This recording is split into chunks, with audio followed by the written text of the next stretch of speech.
जो हम लोगों ने प्रभु जी ने पढ़ाया था, तो उसमें हाँ माता जी बताइए, प्रभु जी ने कल क्या बताया था, हमने किस बात पे कंक्लूड किया था, ये बताइए, हमने किस बात पे इस क्लास को समाप्त किया था।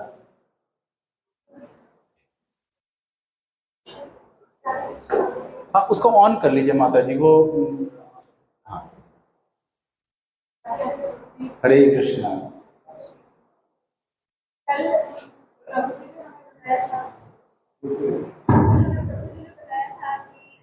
हरे कृष्णा। हाँ बताइए। प्रभु जी ने बताया था हमें कि मनुष्य और जानवरों में क्या अंतर है, हमारा मनुष्य जन्म किस लिए हुआ, क्यों हुआ, हम इसी बात पे बातें सीखे हमसे और समझे। बिल्कुल सही कहा माता जी ने। हमने मनुष्य और पशु के बीच में क्या अंतर है ये समझा था कल, लेकिन हमने प्रभु जी ने कंक्लूड किस पॉइंट पे किया था, किस बात पे हमारी क्लास ओवर हुई थी कल, किसी को याद है? तो मैं बताता हूँ आपको। प्रभु जी ने कल एक ही पॉइंट पे कंक्लूड किया था कि हम दुखी इसलिए हैं क्योंकि परम पिता से हमारा हाथ छूट गया है। वो छोटे से बच्चे का एग्जाम्पल प्रभु जी ने दिया था कि बच्चा मेले में जाता है, मेले की वस्तुओं से उसे आनंद मिलता है, लेकिन आनंद कब तक था? जब तक पिता का हाथ पकड़ा हुआ। जब से ही पिता का हाथ छूटा, बच्चा रोने लगा और उसे वही वस्तुएं, वही झूला, वही बैलून फोड़ने का बंदूक और वही खाने की वस्तुएं कोई आनंद नहीं दे रहा है। तो इस तरह से हमने अभी देखा, लास्ट में प्रभु जी ने बोला कि हमारे भी परम पिता हैं, हमारे परम पिता भगवान हैं और भगवान से हमारा हाथ छूटा है, इसीलिए हम इस दुखालयम आशाश्वतम में आके दुख झेल रहे हैं। तो अब आज का जो हमारा टॉपिक है ये बड़ा ही साइंटिफिक टॉपिक है और बड़ा इंटरेस्टिंग है। मुझे भी ये टॉपिक बहुत पसंद था क्योंकि इसमें ये बताया गया है कि डज गॉड एग्जिस्ट, क्या भगवान वास्तव में होते भी हैं कि नहीं होते हैं, कि हमने बस मनोकाल्पनिक धारणाएं बना रखी हैं। हाँ कुछ होगा, हाँ कोई शायद पावर होगा, कोई एनर्जी होगी, कोई लाइट होगा या कुछ तो है, जैसे कुछ मूवी देख के कहीं से कुछ से हमारा परसेप्शन बना लेते हैं हम लोग कि ऐसा शायद होंगे।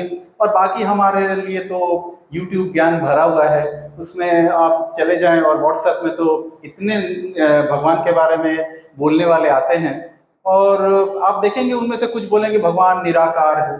भगवान निराकार का मतलब कोई आकार नहीं है, फेसलेस, फॉर्मलेस, कोई फॉर्म नहीं है। हमारे विश्व में बहुत सारी ऐसी धर्म चल रहे हैं जिनमें भगवान को निराकार बताया गया है। उसमें बताया गया है कि भगवान का कोई आकार नहीं है, वो एक परम आत्मा है, परम भगवान है, परब्रह्म है कोई, लेकिन उनका कोई आकार नहीं है, कुछ भी नहीं है उनका। तो इस तरह से बड़ी सारी भ्रांत धारणाएं हैं कि समाज में, कि आज हम थोड़ा समझेंगे, साइंटिफिकली समझेंगे कि क्या भगवान एग्जिस्ट करते हैं या नहीं है। तो आप में से साइंस स्टूडेंट कौन कौन है यहाँ पे जिन्होंने साइंस लेके पढ़ा है? अच्छा, तो जिन्होंने साइंस लेके पढ़ा है वो, और जिन्होंने साइंस लेके नहीं भी पढ़ा है वो, आप सबको ये सारी चीजें लॉजिकल समझ में आएंगी। हम लॉजिक्स के साथ बात करेंगे, साइंटिफिकली बात करेंगे कि क्या भगवान एग्जिस्ट करते हैं या नहीं है। तो आज का हमारा टॉपिक भी यही है, डज गॉड एग्जिस्ट। तो हम देखते हैं कि जितने भी लोगों से हम मिलते हैं या किसी से भी आप मिलेंगे, वो आपसे बोलेंगे क्या आपने भगवान को देखा है, आपके पास कोई प्रमाण है, क्या आपने भगवान से बात किया है, क्या आपने भगवान का स्पर्श किया है। तो इस तरह के क्वेश्चंस आपको ज्यादातर सुनने को मिलेंगे। ज्यादातर लोग जो भगवान में बिलीव नहीं करते या जो बोलते भगवान नहीं है, वो इन तरह के पॉइंट्स पे ही आपसे प्रश्न पूछेंगे कि क्या आपने भगवान को देखा है। तो इस बात को बोल के वो भगवान को नकारते हैं। तो हम देख सकते हैं यहाँ पे कि उनके अस्तित्व का कोई प्रमाण नहीं है। ये इन जनरल, मान लीजिए आप 100 में से अगर 90 नास्तिक लोग जो होंगे वो आपको यही उदाहरण देंगे कि क्या आप अस्तित्व का कोई प्रमाण है, भगवान है, ऐसा कोई प्रमाण है। दूसरा पॉइंट, क्या आप मुझे भगवान दिखा सकते हैं? ये तो बहुत जनरल क्वेश्चन है, सभी लोग बोलते हैं कि आप अगर बोलते हो भगवान है तो क्या आप मुझे दिखा सकते हो। सीइंग इज बिलीविंग, जो दिखता है वो बिकता है। तो भगवान तो दिखते नहीं है, तो नहीं दिखते हैं तो फिर वो दिखते नहीं है, फिर हम तो मान लेंगे कि भगवान नहीं है। तो ये दूसरा पॉइंट है। तीसरा, एक परमेश्वर कैसे अस्तित्व में हो सकता है और इतने दुख और पाप की अनुमति दे सकता है।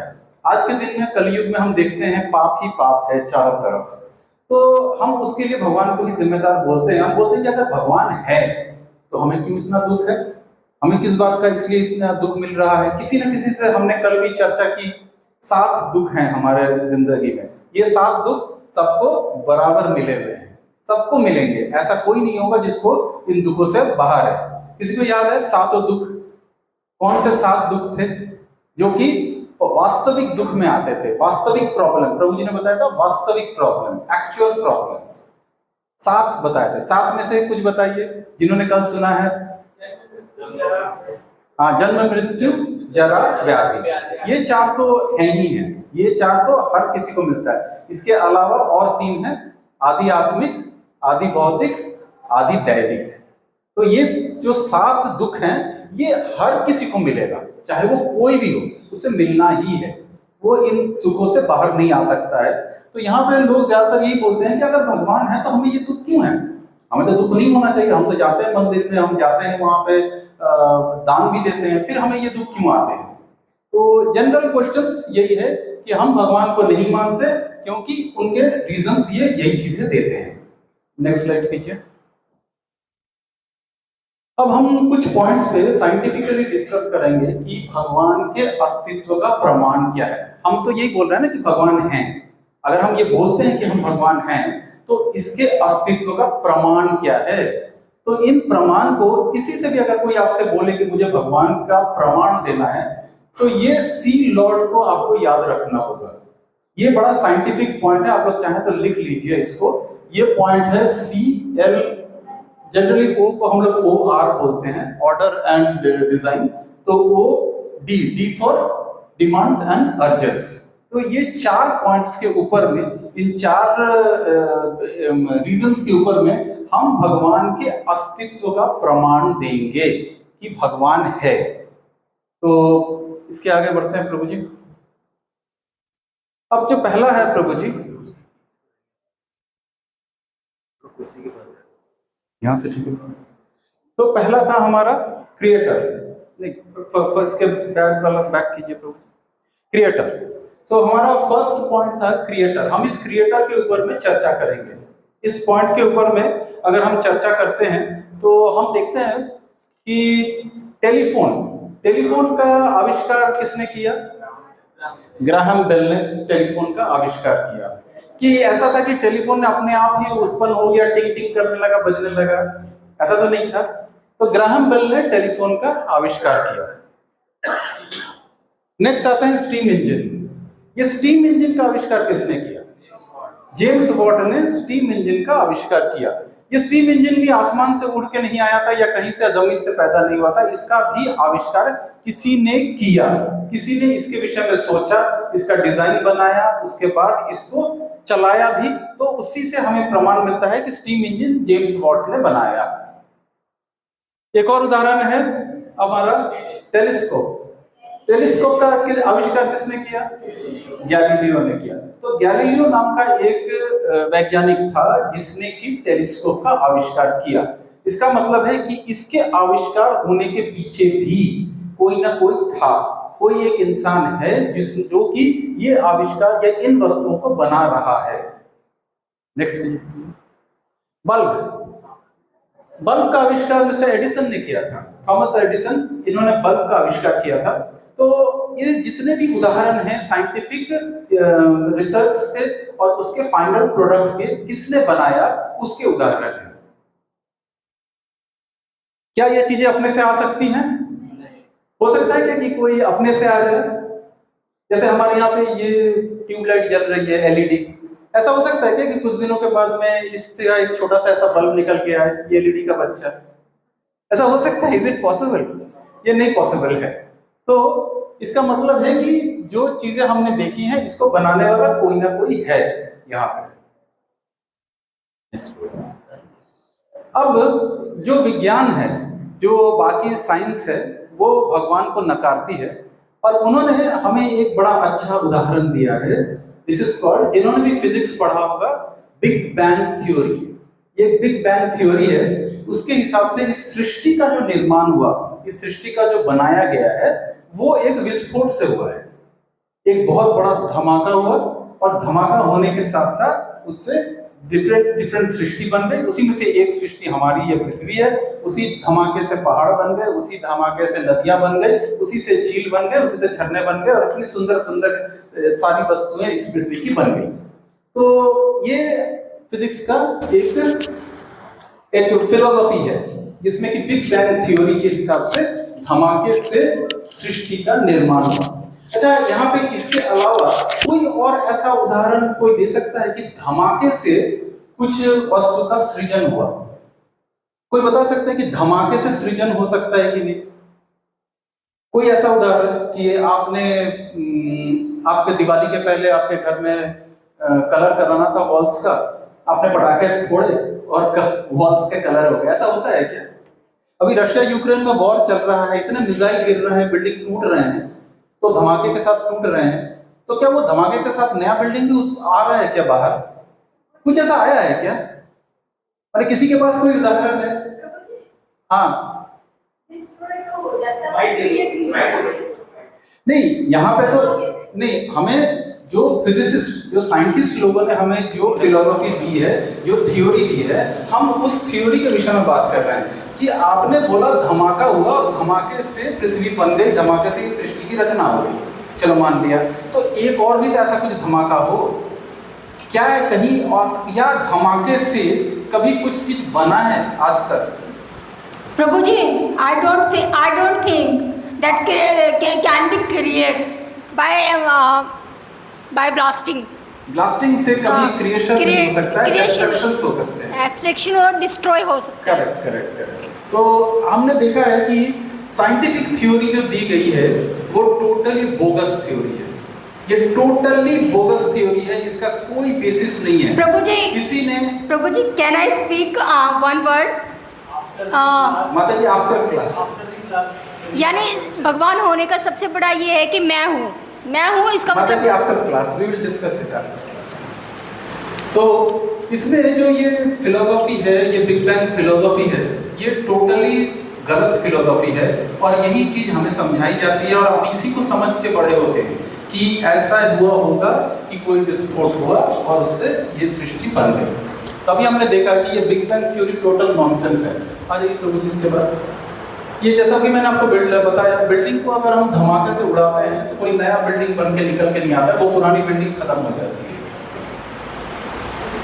अब सेकंड पॉइंट जो था हमारा, इसकी लास्ट बात,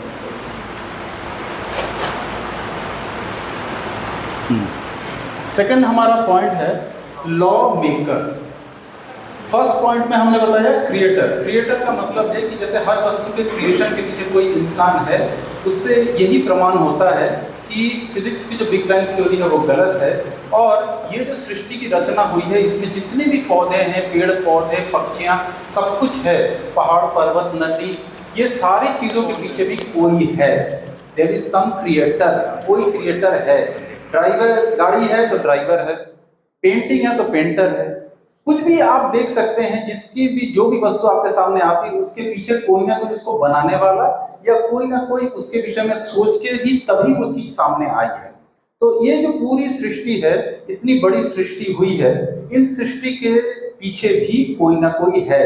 there is a master mind, कोई माइंड चला रहा है, तभी ये पूरी सृष्टि चल रही है। सेकंड पॉइंट था हमारा law and order. Law maker, law maker का मतलब है कि आप देखेंगे ये सृष्टि में, इसके बाद स्लाइड करिए तो मुझे, लॉ मेकर, लॉ मेकर से हम देख सकते हैं कि जैसे सड़क पे हम गाड़ियां चलाते हैं तो सड़क पे गाड़ी चलाने के कुछ नियम हैं। फॉर एग्जाम्पल, रेड लाइट होती है तो गाड़ी रोकनी होती है, ग्रीन होती है तो चलनी होती है, कितने स्पीड में चलना है, कितने स्पीड में कंट्रोल करना है, कहाँ हॉर्न बजा सकते हैं, कहाँ से यू टर्न ले सकते हैं, ये सारी जितनी भी रूल रेगुलेशन है ये किसी न किसी ने तो बनाया होगा। ऐसा तो नहीं है कि ये रूल रेगुलेशन हमने खुद के अपनी गाड़ी चला रहे हैं तो हम अपना रूल बना रहे हैं, ये रूल रेगुलेशन किसी ने बनाया है। कि भाई आरटीओ वाले ने बैठ के बताया, किसी ने लिखा है इसको कि आप इस स्पीड से ज्यादा नहीं चला सकते हैं, यहाँ पे हॉस्पिटल है, यहाँ हॉर्न नहीं बजा सकते हैं, यहाँ बच्चे जाएंगे स्कूल है तो स्पीड धीरे होनी चाहिए। तो ये जितनी भी थ्योरीज हैं, ये जितने भी रूल्स रेगुलेशंस हैं, किसी ने बैठ के बनाया है। तो ये जो हमारी पृथ्वी जो चल रही है, ये जो हमारे सारे नक्षत्र हैं, सारे ग्रह हैं, सब अपने जगह पे घूम रहे हैं, डिफरेंट डिफरेंट जीव उत्पन्न हो रहे हैं, और ये सारा एक रूल एंड रेगुलेशन के अंडर में हो रहा है। और ये सारा रूल एंड रेगुलेशन को लिखने बनाने वाला कोई ना कोई है, डेफिनेटली कोई है जो कि ये दिमाग लगा रहा है, जो कि ये कानून को लिख रहा है कि कैसे कैसे कौन जीव होंगे, क्या होगा, उन जीवों के साथ क्या होना है, या जो जीव नहीं है, चर अचर, चाहे कोई भी, चाहे चल सकता है, जो नहीं चल सकते हैं, उनके साथ भी क्या होना, उनका क्या ऑर्डर है। एक पेड़ जो होगा वो छोटा से बड़ा कैसे होगा, उसमें फल आएंगे, उसकी कितनी आयु होगी, ये सारी चीजों के रूल्स रेगुलेशंस कोई ना कोई बना रहा है, और उसी के हिसाब से ये पृथ्वी चल रही है, ये सृष्टि चल रही है। तो सेकंड था हमारा ये। थर्ड हमारा है ऑर्डर एंड डिजाइन। तो ऑर्डर एंड डिजाइन में हम देखेंगे कानून का, नहीं पीछे पीछे जाइए, एक और पीछे जाइए, बैक बैक, हाँ इसके बाद, इसके बाद कानून जो है वो कानून निर्माता द्वारा बनाया जाता है।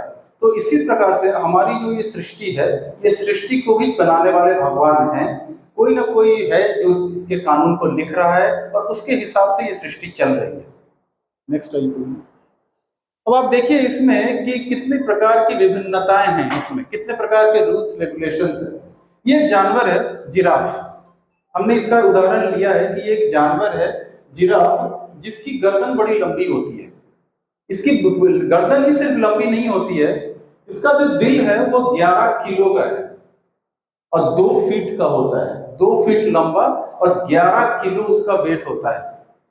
सोचो अगर जिराफ किसी को आके बोले कि मैंने तुमको अपना दिल दिया, तो दूसरा वाला तो प्रेशर से ही मर जाएगा दिल के प्रेशर से ही मर जाएगा, क्योंकि इसका दिल ही इतना बड़ा होता है। उसमें एक चेक वाल्व होता है, स्पंजी टिश्यूज होते हैं उसके पास में। अब कोई ये बोले कि भाई जिराफ जो था ना वो पहले ना नीचे हरी हरी पत्तियां खाता था, उसके बाद नीचे की पत्तियां खत्म हो गई तो वो ऐसे गर्दन ऊपर करने लग गया, करते करते करते करते करते करते उसकी गर्दन लंबी हो गई। यही है ना डार्विन थ्योरी ऑफ इवोल्यूशन। हम सब ने पढ़ा होगा, जो साइंस पढ़ते हैं सब ने पढ़ा होगा, Darwin theory of another bogus theory. जैसे बिग बैंग बोगस थी, वैसे ये भी बोगस है, क्योंकि ऐसा कभी हो नहीं सकता है कि जिराफ जो था वो पहले नीचे था, फिर वो ऐसे गर्दन ऊंचा करते करते उसकी गर्दन ऊंची हो गई। बिकॉज अगर जिराफ की गर्दन इस तरह से ऊंची हो सकती है तो उसके पीछे में एक स्पाइनल कॉर्ड, जैसे हमारा स्पाइनल कॉर्ड है वैसे उसका भी स्पाइनल कॉर्ड है। तो उसकी जो हर स्पीशीज की जो स्पाइनल कॉर्ड है, हर प्राणी की जो स्पाइनल कॉर्ड है वो डिफरेंट है। जिराफ की स्पाइनल कॉर्ड है ही ऐसी कि वो इस तरह का बना हुआ है। और अगर हम ये भी मान लें कि कोई जीव था, छोटा मोटा जीव था, जो गर्दन उठा के उसकी गर्दन लंबी हो गई, तो कोई ना कोई तो ऐसा जीव होना चाहिए ना। जैसे जार्विन साहब ने बोला था कि बंदर से इंसान बन गए, बंदर थे, बंदर होते होते होते इवोल्यूशन होते होते इंसान बन गए। तो एक ऐसा भी इंसान भी तो होना चाहिए ना जो कि इवोल्यूशन पाथ में है। कोई किसी ने देखा है, किसी ने आके बोला हाँ मैं बंदर ही हूं, बस सिर्फ पूंछ रह गई है, हो सकता है अगले 6 महीने में पूंछ खत्म हो जाए, मैं पूरा इंसान बन जाऊंगा। वो बीच वाला पोर्शन कहाँ है? ना तो किसी भी जीव के प्रति आपको ऐसा कोई उदाहरण नहीं मिलेगा। जो जीव हैं वो परफेक्ट है। भगवान बोलते हैं 84 लाख योनियां मैंने बनाई हैं, 84 लाख। ये भगवान को नहीं मानना और भगवान को नकारने का दूसरा अपना मनगढ़ंत फिलोसॉफी है, एक मनगढ़ंत थ्योरी है। आइए उसके बाद, हाँ ये बड़ा इंपॉर्टेंट एग्जाम्पल है कि भगवान की सृष्टि में या भगवान के पास में कितनी प्रकार के जीव हैं। तो ये एक छोटी सी चिड़िया है।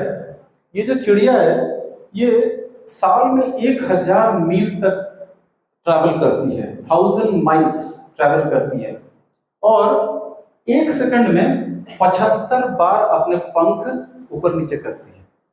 1 सेकंड, मतलब जरा इमेजिन करिए, सोचिए, टिक 75 बार, टिक 75 बार, एक एक घड़ी के जो टिक टिक टिक होता है, हर सेकंड में ये 75 बार अपने पंख फड़फड़ाता है। और कुल 6 मिलियन बीट्स होते हैं इसके। और इस पूरी पूरी जो ये है चिड़िया है, इसका वजन होता है 3 ग्राम। ज्यादातर पूछा जाता है कि इस चिड़िया का, ऐसे तो अभी आप स्लाइड में दिखा दिया गया, तो पहले पूछा जाता है कि इस चिड़िया का वजन कोई गेस कर सकता है कि नहीं, लेकिन generally people are unable to guess, कोई गेस नहीं कर सकता है। कोई बोलता है 100 ग्राम 200 ग्राम कुछ होगा, लेकिन इसका वेट सिर्फ 3 ग्राम है। ये 3 ग्राम भगवान की सृष्टि है। देखिए भगवान की सृष्टि में कितनी विविधताएं हैं, कितनी डिफरेंट डिफरेंट टाइप के प्रजातिज हैं। तो ये एक और भगवान का क्रिएशन दिखता है इसमें। उसके बाद आते हैं प्रभु जी, ऊंट, बड़ा अजीब सा जानवर है ये ऊंट। ये जो ऊंट है, ये 8 दिन तक निर्जला एकादशी का उपवास कर सकता है। 8 दिन तक बिना पानी पिए, हमें 1 दिन बिना पानी पिए रहना होता है। हम वेट करते हैं कब सुबह होगी और एकादशी का पारण टाइम आएगा, हम पानी पिएंगे। लेकिन ये ऊंट जो है, ये 8 दिन तक बिना पानी पिए रह सकता है। इसकी पलकें जो होती है वो पारदर्शी होती हैं, मतलब सोते हुए भी देख सकता है। कभी कोई ऊंट के पास नहीं जाना चाहिए, क्योंकि ऊंट आपको हमेशा देख सकता है। उसके बाद एक बार में 130 लीटर पानी पी सकता है, 130 लीटर्स। इतना पानी से पी ही नहीं सकता है, उसको स्टोर भी कर लेता है। ऐसा नहीं कि जैसे हम तो अगर ज्यादा पानी पिएंगे तो हमें वॉशरूम जाना पड़ता है, लेकिन ऊंट को नहीं जाना पड़ता है, क्योंकि वो पानी को स्टोर कर सकता है। पैर लंबे लंबे होते हैं, ताकि अगर कहीं बालू में पैर अगर धंसता भी है तो उससे वो निकल सकते हैं। और पैरों के नीचे में उसके पैड्स होते हैं, वो मोटे मोटे पैड्स होते हैं, उसको गर्मी नहीं लगती है नीचे से। जो हमारा डेजर्ट है, रेगिस्तान की गर्मी जो है वो उनको फील नहीं होती है। तो ये अजीब क्रिएशन है, भगवान के अद्भुत क्रिएशन है। ये जितने भी हम देख सकते हैं, ये जो विविधताएं हैं ना, ये सब भगवान के द्वारा बनाई गई। अब जीवन की आवश्यकताएं हैं, जो हमारा उसमें लास्ट पॉइंट था, उसमें यही दिखाया गया था हम लोगों ने कि डिमांड एंड अर्जस, मांग और आग्रह। तो डिफरेंट डिफरेंट डिमांड्स होते हैं। भगवान ने हमारे डिमांड्स को पूरे करने के लिए भी डिफरेंट डिफरेंट प्रकार की चीजें बनाई हैं, जिसमें से सबसे अच्छा उदाहरण है नींबू। नींबू जो है, इट्स अ सिट्रस फ्रूट, और इसमें पूरा भरा हुआ है विटामिन सी से। विटामिन सी का भरा हुआ चीज है। इसी नींबू से आगे चलेंगे, हमारे वैज्ञानिकों ने सिट्रस एसिड बनाया है, सिट्रिक एसिड। ये सिट्रिक एसिड विटामिन सी से बनती है, नींबू से बनती है, और हम इसको जिन्होंने बनाया उस पर विश्वास करते हैं। लेकिन ये जहां से आया है, उस नींबू को किसने बनाया उस पर विश्वास नहीं करते हैं, क्योंकि हम बोलते नहीं, वो तो नेचर है ना, प्रकृति है, नेचुरली आया होगा। उसके भाषा में जितने नास्तिक होंगे वो आपको कभी जवाब नहीं दे सकते हैं कि नींबू कहां से आया। तो ये एक बहुत बहुत इंपॉर्टेंट एग्जाम्पल है। तो ज्यादातर लोग आपको बोलेंगे नींबू बीज से आया है, बीज कहां से आया। तो अगर हम भगवत गीता पढ़ते हैं, भगवत गीता के 9वें अध्याय के 10वें श्लोक में भगवान बोलते हैं, अहम बीज पदः पिता। और किसके बीज पता? सर्व योनिषु कौन्तेय। अगर आप गूगल कर सकते हैं तो आप देख लीजिए, Bhagavad Gita 9th chapter 10th श्लोक, उसमें भगवान साफ साफ बोलते हैं कि जितनी भी योनियां हैं सबकी अहम बीज पतः पिता, मैं ही बीज देने वाला पिता हूँ। मैं कौन हूँ? मैं फादर हूँ। मैं ही वो फादर हूँ जो वो बीज देते हैं, जिससे कि ये सारी योनियां बनी हुई हैं। अब ज्यादातर लोग इस पर विश्वास नहीं करते हैं और बोलते हैं कि नहीं नहीं, ये तो ऐसे ही है, कहानी है, ये तो होता नहीं है। तो ये जो विश्वास का जो मामला है, उसमें लोग ज्यादातर तर्क करते हैं, पहले मुर्गी आई या अंडा आया, पहले बीज आया या पेड़ आया। ये विश्वास का विषय है। तो इसमें एक बहुत अच्छा एक कथा आती है, एक छोटी सी कहानी आती है कि एक बार नारद जी घूम रहे थे हमारे इस पृथ्वी में, तो एक मंदिर के पास पहुंचे। मंदिर के अंदर में पुजारी थे और मंदिर के बाहर में एक मोची बैठा हुआ था, मोची। तो जब नारद जी से मुलाकात हुई तो पुजारी ने पूछा, अरे नारद जी, आप तो भगवान के पास जाते आते रहते हैं, आपका तो डायरेक्ट कनेक्शन है, तो जरा पूछ लीजिएगा कि मैंने तो जिंदगी भर भगवान की सेवा की है मंदिर में, तो मेरी मुक्ति कब होगी, क्या मेरी मुक्ति हो जाएगी इस जीवन में ही? तो उन्होंने बोला ठीक है, मैं पूछ लूंगा। फिर उसके बाद वो बाहर निकले तो मोची मिला। मोची ने भी उनको साष्टांग प्रणाम किया और बोला, नारद जी मेरा भी एक प्रश्न है, आप भगवान से पूछ लेना। तो उन्होंने बोला, तुम्हारा क्या प्रश्न है? बोलते वही सेम प्रश्न कि मेरी मुक्ति कब होगी। तो उन्होंने बोला ठीक है, मैं पूछ के आता हूँ। तो इसके बाद क्या हुआ कि नारद जी चले गए भगवान के धाम। भगवान के धाम में जाके उन्होंने भगवान से बोला कि भगवान आज मैं 2 लोगों से मिल के आया हूँ। तो उन्होंने बोला, भगवान ने पूछा क्या पूछा उन्होंने? तो वो पूछना ये चाहते हैं कि उनकी मुक्ति कब होगी। तो भगवान ने खुद से चुप रहे। फिर उन्होंने बोला कि ठीक है नारद, तुम जाके बोल दो कि जो बाहर मोची है उसकी मुक्ति इसी जीवन में हो जाएगी, ये उसका आखिरी जीवन है, इसके बाद उसकी मुक्ति है, उसका पुनर्जन्म नहीं होगा। और जो पंडित हैं वो जो पुजारी हैं, तो भगवान बोलते हैं उसको अभी टाइम लगेगा, he will take some time, उसका भी है, उसको काफी बार आना जाना चलता रहेगा। तो नारद जी बोलते हैं, अरे क्या बात कर रहे हैं प्रभु, वो दिन रात आपकी पूजा कर रहा है, दिन रात आपकी सेवा कर रहा है, फिर आप ऐसे बोल रहे हैं उसके बारे में, जबकि मोची तो बाहर बैठा हुआ है। तो भगवान बोलते हैं ठीक है, तुमको इसका उत्तर अगर चाहिए नारद तो तुम वापस जाना और यही बात उनको बोलना और बोल के बताना कि अगर वो पूछते हैं तुमसे कि भगवान क्या कर रहे थे, तो बोलना सुई की छेद से हाथी निकाल रहे थे, सुई की छेद से हाथी निकाल रहे थे। तो नारद जी बोले, ये तो बड़ा अजीब सा आप चीज बता रहे हो, पर ठीक है, और इससे मेरे प्रश्न का उत्तर मिल जाएगा? बोले हाँ एकदम, ये जाके तुम इतना बोलोगे तो वो प्रश्न का जवाब मिल जाएगा। फिर वापस आए तो पंडित जी पहले मिले। पंडित जी बोले, हाँ हाँ नारद जी पूछा है? तो उन्होंने बोला हाँ पूछ लिया। तो उन्होंने बोला कि क्या बोला भगवान ने? भगवान ने आपके विषय में तो यही बोला है कि आपको थोड़ा वक्त लगेगा, अभी इस जन्म में तो नहीं होगा, और 2-3 जन्म लगेंगे आपको। तो पंडित जी को गुस्सा आ गया। पंडित जी बोलते हैं, मुझे शुरू से ही शक था तुम ऐसे ही नौटंकी वाले नारद हो, तुम ओरिजिनल नारद नहीं हो, इसीलिए तुमको पता नहीं है। मैं दिन रात पूजा करता हूँ, भगवान की सेवा करता हूँ, तो तुमने बोल दिया कि मेरे 2-3 जन्म लगेंगे। तो उन्होंने बोला ठीक है। फिर उसने बोला कि भगवान कर क्या रहे थे? उन्होंने बोला कि भगवान ना सुई की छेद से हाथी निकाल रहे थे। बोलते मुझे शक शुरू से ही था, तुम एकदम नकली आदमी हो, भगवान को कोई काम धाम नहीं है क्या? सुई से हाथी निकालना यही काम रह गया है क्या? और ये कोई करता है क्या? ये होता है क्या सुई की नोक से हाथी निकलेगा? तो उन्होंने बोला ठीक है भाई। तो उन्होंने तिरस्कार कर दिया, तो वो निकल गए। तो बाहर में मोची बैठा। मोची ने पूछा कि और नारद जी भगवान से मिल लिए? उन्होंने बोला मिल लिए। उन्होंने बोला कि भगवान क्या कर रहे थे, मेरे भगवान कर क्या रहे थे? उन्होंने बोला कि सुई की नोक से हाथी निकाल रहे थे। जैसे ही बोला सुई की नोक से हाथी निकाल रहे थे, मोची उछलने लगा, बोला ये काम मेरे ही भगवान कर सकते हैं, और किसी में दम नहीं है ये काम करने का।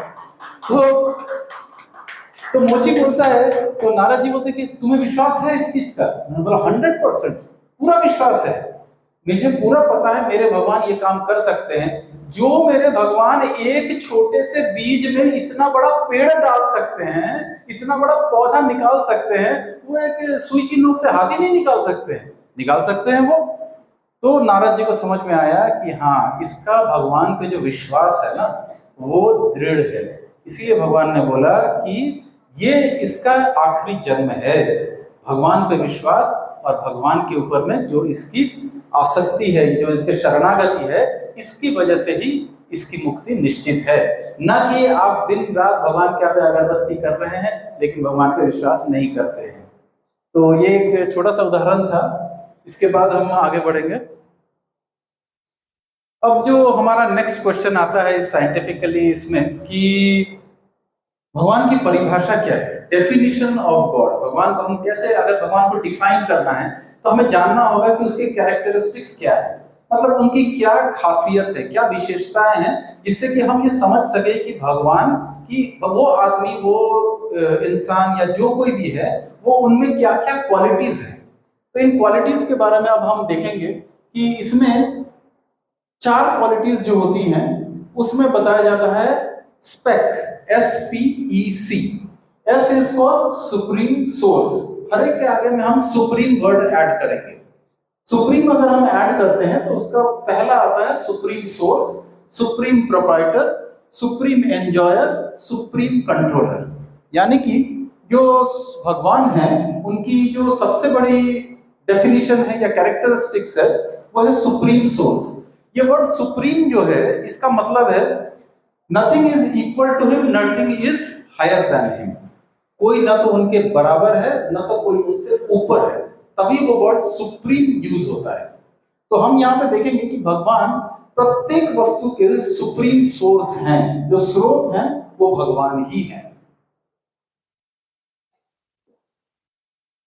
अब जैसे कि इस पिक्चर में भी आप देख सकते हैं एक छोटा सा बच्चा है, उसके फादर हैं, उसके फादर के फादर हैं और एक फादर के फादर है, फादर के फादर, फादर के फादर के फादर, मतलब पहला फादर, ग्रैंडफादर, ग्रेट ग्रैंडफादर। तो ये एक 4 जनरेशन का एक फोटोग्राफ है।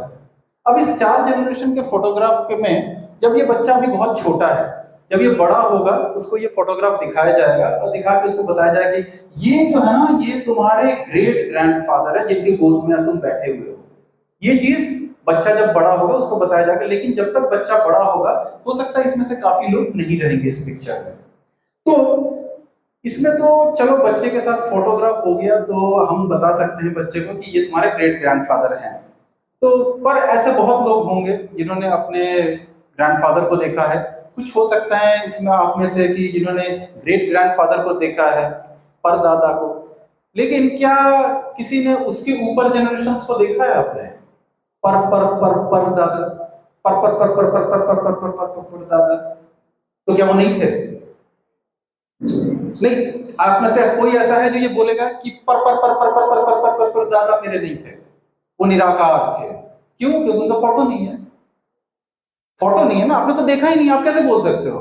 क्योंकि ज्यादातर नास्तिक तो यही बोलेंगे ना, देखा नहीं है, सीइंग इज बिलीविंग। आपने तो देखा नहीं है कि आपके जो दादा के जो दादा के जो दादा के जो दादा के जो दादा थे वो भी थे क्या कि निराकार थे, उनका कोई हाथ पैर कुछ नहीं था, पता नहीं निराकार से कैसे कैसे फिर वो आ गए, फिर उसके बाद वाले जनरेशन हैं। तो इसका मतलब है कि लॉजिकली भी अगर हम लोग देखें तो जनरेशन आफ्टर जनरेशन जो भी चल रहा है उसके ऊपर ऊपर ऊपर ऊपर ऊपर ऊपर अगर हम जाते रहें तो अल्टीमेट सोर्स कहां से आ रहा है? ये जो अल्टीमेट सोर्स है वो भगवान है। अगर मेरे पिताजी के 2 हाथ 2 पैर 2 कान 2 आंख हैं तो इसका मतलब है परम पिता जो हैं, सबसे ऊपर जो पिता हैं जिनसे ये सब आए हैं, उनकी भी 2 आंखें होंगी, 2 कान होंगे, 2 हाथ होगा, 2 पैर होगा। वो निराकार नहीं हो सकते क्योंकि हम उन्हीं से आ रहे हैं। तो इसमें बताया जाता है कि इसीलिए जितने भी हमारे परमपिता कौन है, सर्वोच्च स्रोत और हमारे परमपिता कौन है, इसके बारे में अभी हम लोग डिस्कस करेंगे। और नेक्स्ट आता है हमारा प्रोप्राइटरशिप।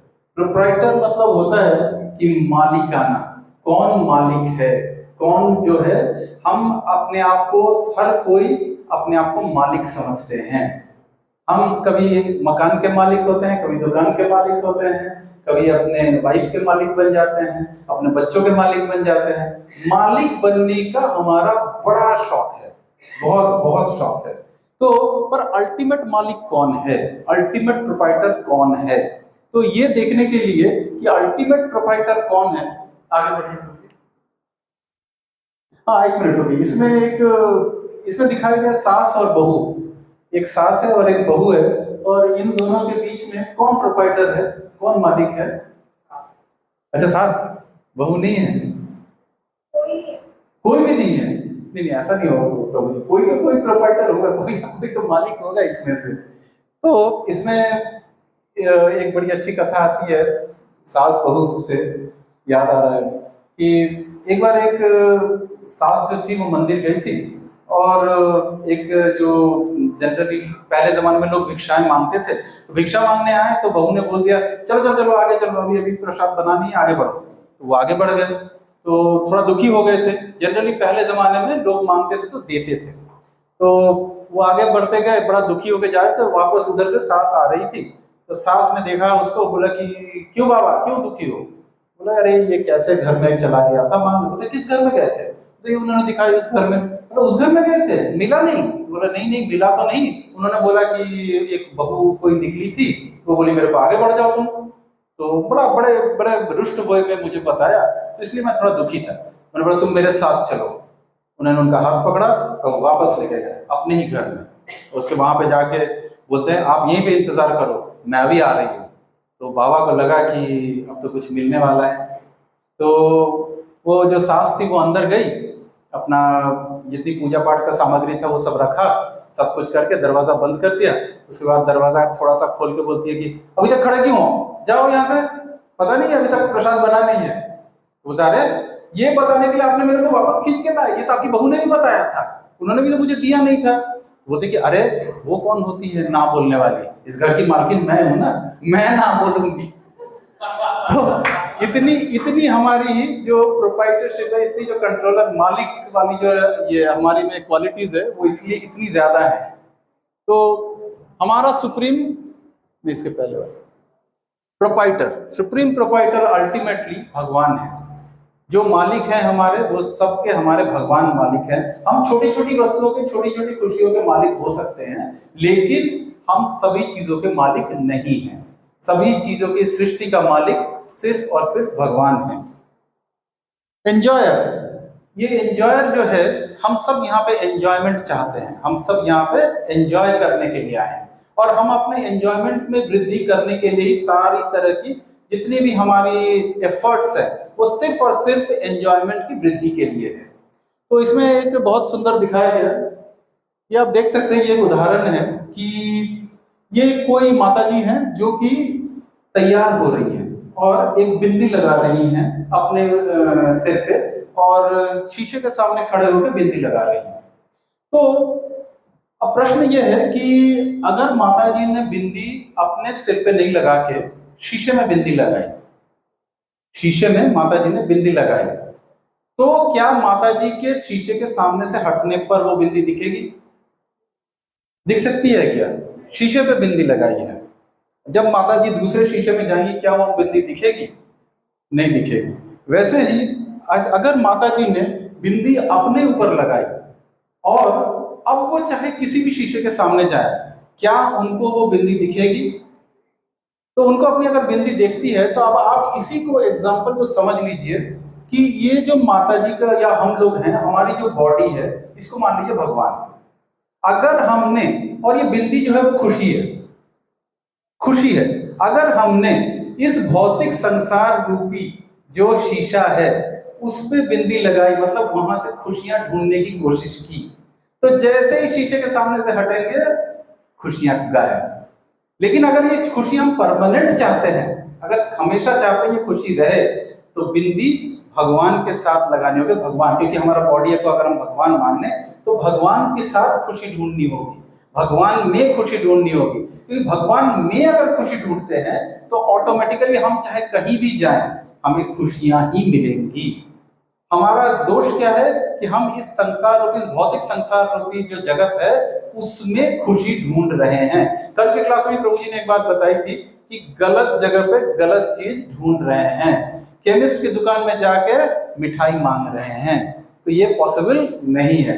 केमिस्ट कभी भी आपको मिठाई नहीं बना के दे सकता है। उसके बाद वाला कौन सा, इसके पीछे वाला जी? हाँ, कंट्रोलर तो अभी हमने बताया, नियंत्रक भगवान ही है, भगवान ही सब चीजों का नियंत्रण करते हैं। इसके बाद क्या है?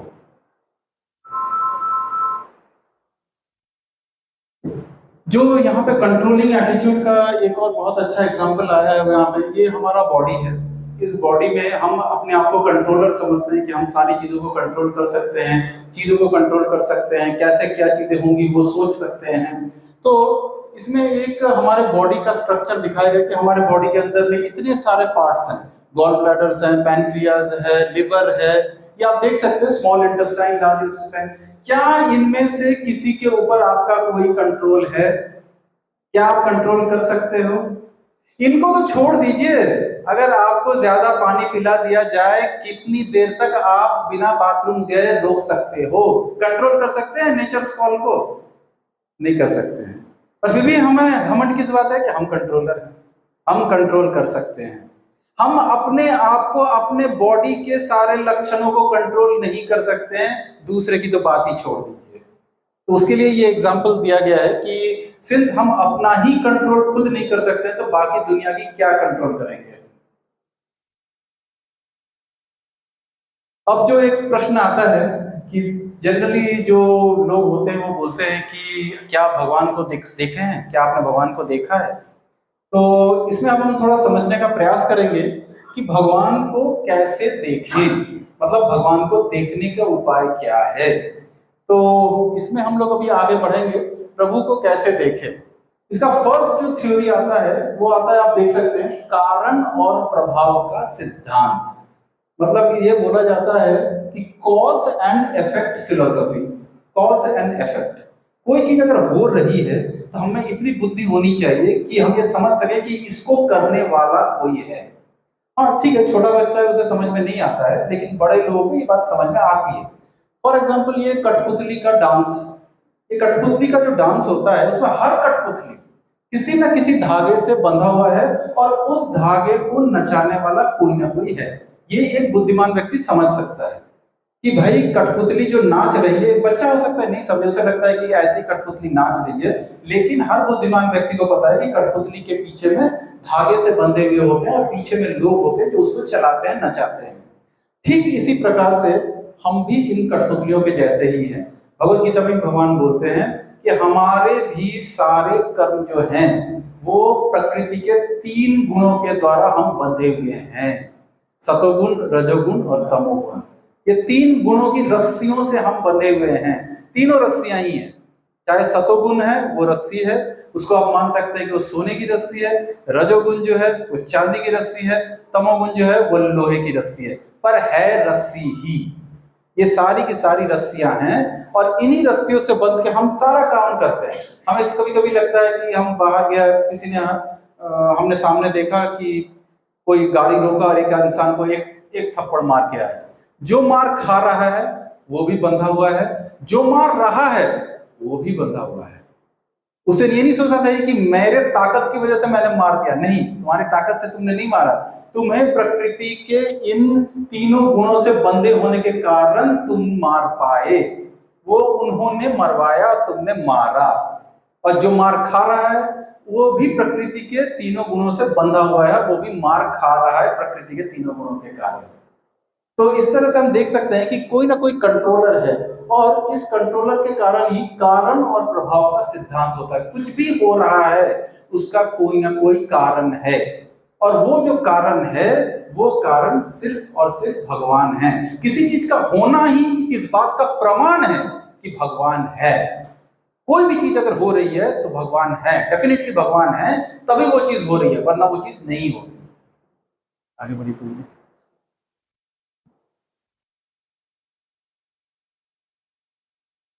इसमें इसके बाद का जो पॉइंट आता है वो है हमारा कि मैं ईश्वर के बारे में कैसे ज्ञान प्राप्त कर सकता हूं। अगर भगवान है, ये हमने अब ये समझा कि भगवान जो नहीं है उनको कैसे हम बोलेंगे कि भगवान नहीं है।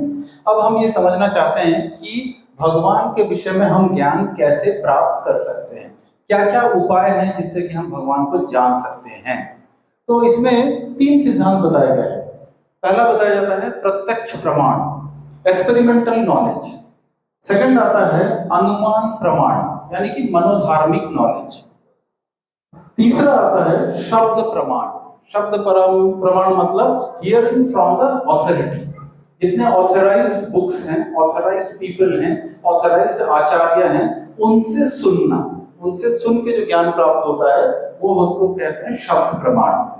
अब अगर हम मॉडर्न साइंस में देखें, जैसे केमिस्ट्री लैब का एक उदाहरण दिया गया यहाँ पे कि ये प्रत्यक्ष प्रमाण का उदाहरण है। यहाँ पे डिफरेंट केमिकल्स को मिलाकर टेस्टिंग किया जाता है और टेस्ट करने के बाद जो रिजल्ट आता है उसको प्रमाण के हिसाब से माना जाता है। ये होता है प्रत्यक्ष प्रमाण। लेकिन अब यहाँ पे प्रत्यक्ष प्रमाण को हम थोड़ी सी डिटेल में डिस्कस करते हैं कि प्रत्यक्ष प्रमाण का जो बेसिस है वो ये है कि देखकर प्रमाण लेना। लेकिन इस उदाहरण में हम देख सकते हैं कि देखकर विश्वास करना कितना भयंकर है। क्योंकि देखने की जो हमारी क्षमता है वही बहुत सीमित है। आप देख सकते हैं कि एक टूथब्रश है, टूथब्रश बाहर में अगर हाथ में लेके कोई आदमी खड़ा रहेगा तो वो सीधा दिखेगा, लेकिन उसी टूथब्रश को पानी के अंदर में डुबा के रखेंगे तो वो टूथब्रश टेढ़ा दिखता है। वो टेढ़ा दिखता है क्योंकि लॉ ऑफ रिफ्रैक्शन, लाइट में आता है ये लॉ ऑफ रिफ्रैक्शंस। लॉ ऑफ रिफ्रैक्शंस की वजह से कोई चीजें हमें पानी के अंदर है तो वो टेढ़ी दिखती है, यानी कि हमारी आंखों के सामने सामने एक सीधी वस्तु टेढ़ी दिखती है और वो हमें टेढ़ी ही दिखती है, वो टेढ़े का ही अनुभव करवाती है हमारा। तो इसमें हम देख सकते हैं कि ये देखकर विश्वास करना कितना खतरनाक है। इसके बाद का सवाल, अब हम देखते हैं कि इस संसार में जितना भी नॉलेज है, जितनी भी ज्ञान है, उन सब ज्ञान का हमें कैसे प्राप्त होता है, कौन सी चीजें हैं जो हमें ज्ञान प्राप्त कराती हैं। तो आप इसमें से देख सकते हैं कि हमारी जो ज्ञान प्राप्त करने की इंद्रियां हैं वो बेसिकली होती है आंखें। आंखों से देखकर हम ज्ञान प्राप्त करते हैं, कानों से सुन के ज्ञान प्राप्त कर सकते हैं, नाक से सूंघ के ज्ञान प्राप्त कर सकते हैं, अपनी जिह्वा से किसी चीज का स्वाद लेके ज्ञान प्राप्त कर सकते हैं, और हमारे पास हमारी त्वचा होती है, स्किन, इससे भी हम ज्ञान प्राप्त करते हैं। कोई वस्तु गर्म है, ठंडा है, इसका हमें अनुमान हमारे स्किन से पता चलता है। तो इस तरह से हमारी जो इंद्रियां, इन्हें इंद्रियां कही जाती हैं। हमारे आंख, नाक, कान, जीभ और त्वचा, इन सारी इंद्रियों से ही हमें ज्ञान प्राप्त होता है। तो अब हम देखेंगे कि हमें कितनी सारी कमियां हैं इस ज्ञान को, इन इंद्रियों से ज्ञान को प्राप्त करना कितना खतरनाक है या कितना प्रॉब्लमेटिक हो सकता है। इसी चीज का अभी हम लोग देखेंगे कि इसमें हमारे अंदर जितने भी लोग हैं उन सब में 4 दोष पाए जाते हैं। 4 दोष हैं, ये प्रत्येक इंसान में है, प्रत्येक जीव में होते हैं 4 प्रकार के दोष। कौन से दोष हैं? पहला है अपूर्ण इंद्रियां। आप चाहो तो ये सब कोई लिख लीजिए इस पॉइंट को, क्योंकि ये सबसे इंपॉर्टेंट पॉइंट है। IICC, ICICI बैंक हम लोग सबने सुना है, वैसा ही है ये IICC। ये 4 चीजें जो है वो हर जीव करता है और उनमें ये चीज होती ही है, चाहे कुछ भी हो जाए। पहला है इसमें अपूर्ण इंद्रियां। हमारी जो इंद्रियां हैं, जो मैंने भी आपको बताई, ये सारी इंद्रियां जो हैं कुछ एक लिमिटेड रेंज में काम करती हैं, उसके बाहर नहीं काम करती है। जैसे हमारे जो सुनने की इंद्रियां हैं, जो कान है, मॉडर्न साइंस ने भी आविष्कार किया है, 20 हर्ट्ज से लेके 2000 हर्ट्ज तक सुनाई पड़ता है। 20 हर्ट्ज से कम में भी सुनाई नहीं पड़ता है, 2000 हर्ट्ज के ऊपर भी सुनाई नहीं पड़ता है। सिमिलरली देखने के भी हैं। प्रभु जी इसके ऊपर नेक्स्ट वाला स्लाइड कीजिए। ये आप देख सकते हैं हमारी जो आंखें हैं कितनी कमजोर हैं, कितनी अपूर्ण इंद्रियां हैं। और ये उन लोगों के विषय में बात हो रही है जिनमें चश्मा नहीं लगा है, जिनकी आंखें परफेक्ट है। वो क्या देख सकती हैं? हमारी आंखें 400 से 700 मिली माइक्रोन के दायरे के बाहर नहीं देख सकती। मतलब हम देखने की भी जो हमारी शक्ति है वो सिर्फ इतनी ही है कि अगर कोई वस्तु 400 से 700 मिली माइक्रोन के दायरे के अंदर है तो वो हमें दिखती है, वरना वो नहीं दिखती है। इसका मतलब ये भी है कि 800 मिली माइक्रोन का हमें नहीं दिखेगा, 300 मिली माइक्रोन नहीं दिखेगा। अगर वस्तु ज्यादा छोटी हो जाएगी आप उसे आंखों से नहीं देख सकते हो, अगर वस्तु 700 मिली माइक्रोन से बड़ी हो जाए तो भी आप नहीं देख सकते हो। तो इसका मतलब है कि हमारी आंखों की देखने की जो क्षमता है वो एक लिमिटेड ब्रैकेट के अंदर में है, इतनी ही हम देख सकते हैं। सिमिलरली आप देख सकते हैं कान, ये तो मैंने अभी बताया 20 हर्ट्ज से 20 किलो हर्ट्ज तक हम सुन सकते हैं, मतलब 20,000 हर्ट्ज तक हम सुन सकते हैं। इससे पहले ऊपर भी नहीं सुन सकते, नीचे भी नहीं सुन सकते। जबकि हमने देखा है कि जानवरों में हमसे ज्यादा ताकत होती है। जो एक चमगादड़ होता है, बैट होता है, वो 20,000 से ऊपर करता है, वो सुन पाता है और सुन के ही मूव करता है। जैसे कुत्ता है, वो 20 हर्ट्ज से भी नीचे की ध्वनि सुन सकता है, उसमें है वो क्षमता। तो इस तरह से हमारे जो कान है ये भी इंद्रियां अपूर्ण है। तीसरा आता है टेस्ट, जो हमारा जीभ है। हमारा जीभ भी बड़ा धोखेबाज है, आपको हर चीज का गलत टेस्ट भी देता है। कैसे? चीनी खाइए, चीनी के बाद संतरा खाइए, संतरा मीठा नहीं खट्टा लगेगा आपको। नींबू के बाद संतरा खाइए, आपको मीठा लगेगा। तो जो जीभ का जो टेस्ट है वो भी आपने पहले क्या लिया है उसके ऊपर डिपेंड करता है। प्योर टेस्ट अगर चाहिए तो सबसे पहले पानी से पूरा मुंह धो के आइए, उसके बाद किसी वस्तु को आप जीभ पे रखेंगे तो शायद आपको सही टेस्ट पता चलेगा। तो जो जीभ है वो भी डिसेप्टिव है, उस पर भी आप भरोसा नहीं कर सकते, उससे ज्ञान लेना भी खतरनाक है। जो ये अपना गर्म हाथ से छुआ हुआ पानी ठंडा लगता है और ठंडे हाथ से छुआ हुआ गर्म लगता है। अगर आपने बहुत ज्यादा कोई गर्म वस्तु को टच कर लिया है, उसके बाद अगर आप पानी को टच करेंगे तो वो ठंडा ठंडा लगेगा। नॉर्मल पानी भी ठंडा लगता है उस समय, लेकिन वही उल्टा भी अगर हो सकता है कि बहुत ज्यादा ठंडा आपने बर्फ छू रखा है तो उसके बाद जो नॉर्मल पानी है वो भी आपको गर्म लगने लगता है। इसका मतलब कि हमारा जो स्किन है, हमारी जो त्वचा है, ये भी हमें सही ज्ञान नहीं देती है। इन सभी चीजें थोड़ी थोड़ी ज्ञान देती है, ऐसा नहीं कि बिल्कुल नहीं देती, लेकिन सही ज्ञान नहीं देती और आप इसके ऊपर विश्वास नहीं कर सकते हैं। तो हमारी सारी इंद्रियां जो है वो अपूर्ण है। भ्रम, उसके बाद है इल्यूजन। आप में से ये फोटोग्राफ सभी लोग देखिए और यहाँ जितने लोग बैठे हुए हैं जरा बताइए उसमें कि किसको क्या दिख रहा है इसमें से।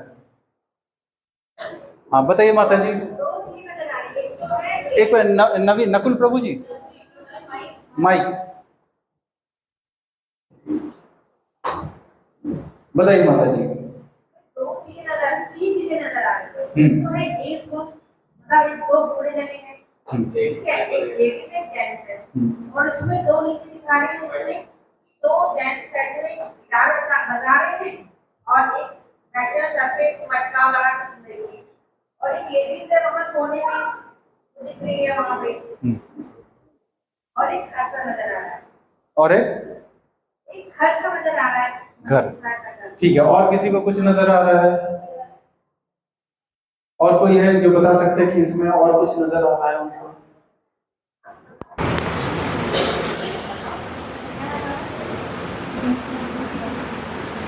बीच में शिवलिंग दो नजर आ रही है। देखिए आपको हो सकता है देख के कुछ और चीज नजर आ रहा है। खाली बोतल हाँ हेलो खाली बोतल, तो आपको खाली बोतल भी नजर आए। देखिए माता जी को अभी तक नजर नहीं आया। एक बोतल भी है, कान में बोतल लगा। तो इस तरह से हम देख सकते हैं कि ये एक इल्यूजन है, ये एक इल्यूजनरी पिक्चर है। तो देखिए हमारी कैसे कैसे हम भ्रम में पड़ते हैं कि हम यहाँ पे बैठ के डिफरेंट लोग इसकी डिफरेंट डिफरेंट मीनिंग निकाल सकते हैं। ये इल्यूजन है। इसके बाद ये देखिए, आप बिलीव करें ना करें, आपको देखने में लगता है कि सामने वाला नाटा है, उसके बाद वाला बड़ा है, उसके बाद वाला और बड़ा है, लेकिन ये तीनों की हाइट सेम है। ये तीनों एक ही हाइट के हैं। फोटोग्राफ इस तरह से बनाया गया है कि इसको आपको देखने में लगता है कि ये एक सबसे लंबा है, एक छोटा है, एक उससे भी छोटा है, लेकिन ये इल्यूजन है, ये आंखों का इल्यूजन है कि ये छोटे बड़े हैं, लेकिन तीनों की हाइट सेम है। इस फोटोग्राफ को देखिए, देख के बता सकते हैं कि इसमें आपको क्या क्या दिख रहा है। प्रभु जी लोग बताइए, प्रभु जी लोग को क्या दिख रहा है? बताइए प्रभु जी, आप बताइए क्या दिख रहा है? शिप के पीछे ब्रिज दिख रहा है। शिप के पीछे ब्रिज दिख रहा है, ठीक है प्रभु जी। अब आप बताइए प्रभु जी, आप लोग क्या दिख रहा है इसके अलावा? शिप के ऊपर में बादल दिख रहा है, और समुद्र जैसा दिख रहा है। ऐसा लग रहा है क्या कि सामने वाले दो शिप हैं, फिर बाकी कोई शिप नहीं है, बाकी सिर्फ आपका वो क्या बोलते हैं, ब्रिज है? लग रहा है ऐसा कुछ कि बाकी ब्रिज है और इधर शिप है, बाकी सारे जो है वो ब्रिज है। क्या कोई ऐसा भी बोल सकता है कि नहीं नहीं ये सारे ही शिप्स हैं, वैसा दिखने में लग रहा है वो शिप्स पीछे हैं इसलिए ऐसा आ रहा है? ये भी हो सकता है। ये सारे इल्यूजन के फोटोग्राफ्स हैं, जितने भी आप अभी स्लाइड्स देख रहे हैं, ये हमारे विजन इल्यूजन का है। कैसे हम इल्यूजन होता है और किसी चीज को देख के हम क्या क्या परसेप्शन बनाते हैं, भ्रम में कैसे आते हैं, ये भ्रम है, ये सारी चीजें भ्रम है। आगे बढ़िए। हाँ, ये इल्यूजन का क्या इफेक्ट होता है? ये इल्यूजन का इफेक्ट जो है वो इसमें आप देख सकते हैं। यहाँ पे 6 अंधे हैं, 6 के 6 अंधे हैं और उनके सामने एक हाथी है, और उस हाथी को डिफरेंट हाथी के पार्ट्स को टच कर रहे हैं, और टच करके वो बोलते क्या है कि क्या वो अनुमान लगा रहे हैं ये है क्या। अब एक ने हाथी की सूंड पकड़ी तो बोलता है कि ओहो ये तो सांप है, ये तो बहुत लंबा सांप है कोई। किसी ने हाथी का दांत पकड़े तो बोलता है अरे अरे अरे सांप नहीं है, ये तो किसी राजा महाराजा के तीर है, तीर रह गए हैं यहाँ पे। कोई है जो कि ऊपर उठ के बैठ गया है, ऊपर उठ के बैठ के उसको महावत का अंकुश मिलता है तो बोलता है अरे अरे तुम लोग सब गलत हो, ये जो है ना ये किसी ने अपना कुल्हाड़ी छोड़ के गया है यहाँ पे, ये कुल्हाड़ी है। कोई उसके पेट को पकड़ रहा है हाथी के तो वो बोल रहा है कि अरे ये तो ना कोई बहुत बड़ा दीवार है, तुम लोग कुछ समझ में नहीं आ रहा, ये दीवार है। एक ने पांव पकड़ लिया तो बोलता है अरे कोई दीवार नहीं है, ये कोई बड़ा सा पेड़ है, पेड़ को हम पकड़ के रखे, ये पेड़ का तना है। जिसने पूंछ पकड़ी है उसे लग रहा है कि ये कोई रस्सी है। तो अब देखिए एक ही चीज है, उसके इतने सारे परसेप्शंस निकल रहे हैं। सब लोग अपने हिसाब से अपने दिमाग से कुछ ना कुछ इस वस्तु के बारे में सोच रहे हैं और उसी को समझ भी रहे हैं। जो सांप सोच रहा है उसको सांप ही लग रहा है, जिसे रस्सी समझ रहे हैं उसको रस्सी ही लग रहा है, जिसको पेड़ का तना लग रहा है उसे पेड़ का तना ही लग रहा है, जिसको दीवार लग रहा है वो दीवार ही सोच रहा है, वो दूसरी चीज नहीं सोच सकता है। अच्छा वो कैसे समझ पाएंगे कि ये क्या है? कौन बता सकता है इसको कि ये क्या चीज है? ये तो अंधे हैं, तो इसको कैसे समझ में आएगा? कौन बता पाएगा कि ये चीज क्या है? जो देख सकता है, जिसके पास आंखें होंगी वही तो बता सकेगा ना कि भाई ये भाई तुम लोग जो बोल रहे हो ये सारी चीजें गलत है, एक्चुअली में ये हाथी है, कुछ नहीं है, हाथी है, तुम देख नहीं पा रहे हो। तो ये इस तरह से देख सकते हैं हम लोग कि किस प्रकार से कि ये इल्यूजन जो होता है वो कैसे इंसान को डिफरेंट चीजें सोचने में मजबूर कर देता है।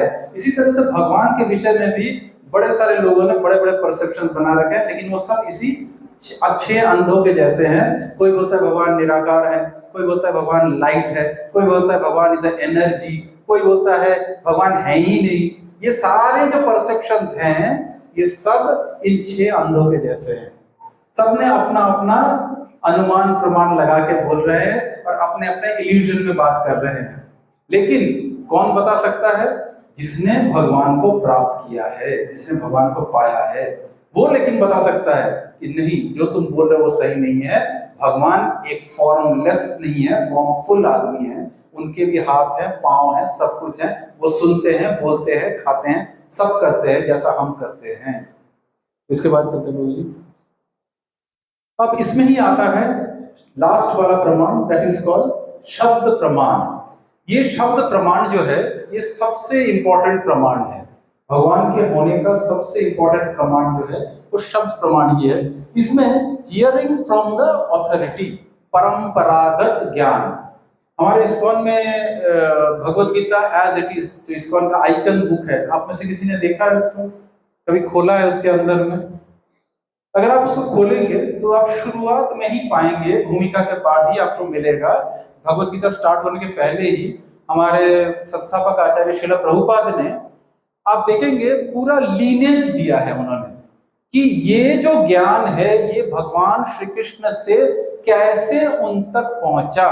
तो ये जो वर्ड है ना यहाँ पे परंपरागत, ये बहुत बहुत बहुत इंपॉर्टेंट है। कोई भी आपको कुछ भी बोलता है, कोई भी ज्ञान देता है, आपको पूछना है किस परंपरा में आते हो। कोई परंपरा है? ये ज्ञान तुम्हें कहां से मिला? तुम बोलते हो ना कि भगवत गीता बोलती है कि क्या लेके आए थे, क्या लेके जाएंगे, खाली हाथ आए थे, खाली हाथ जाएंगे। ये ज्ञान कहां से मिला तुमको? किससे मिला? कौन गुरु से मिला? उनके गुरु कौन थे? उनके गुरु कौन थे? क्या ये ज्ञान भगवान तक जाता है? अगर आप Bhagavad Gita as it is को उठाएंगे, उठा के खोल के देखेंगे, श्रील प्रभुपाद ने भगवत गीता का ज्ञान भगवान श्री कृष्ण से कैसे श्रील प्रभुपाद तक आया, उसके एक एक जनरेशन आफ्टर जनरेशन का नाम एंड लीनेज दिया है, परंपरा बताई है इस ज्ञान को प्राप्त करने का। क्योंकि अगर कोई ज्ञान परंपरागत नहीं है तो वो ऑथेंटिक नहीं है। ज्ञान हमेशा परंपरागत होना चाहिए और ऑथोरिटिव आचार्यों से आना चाहिए। तो हम आगे बढ़ते हैं इसमें।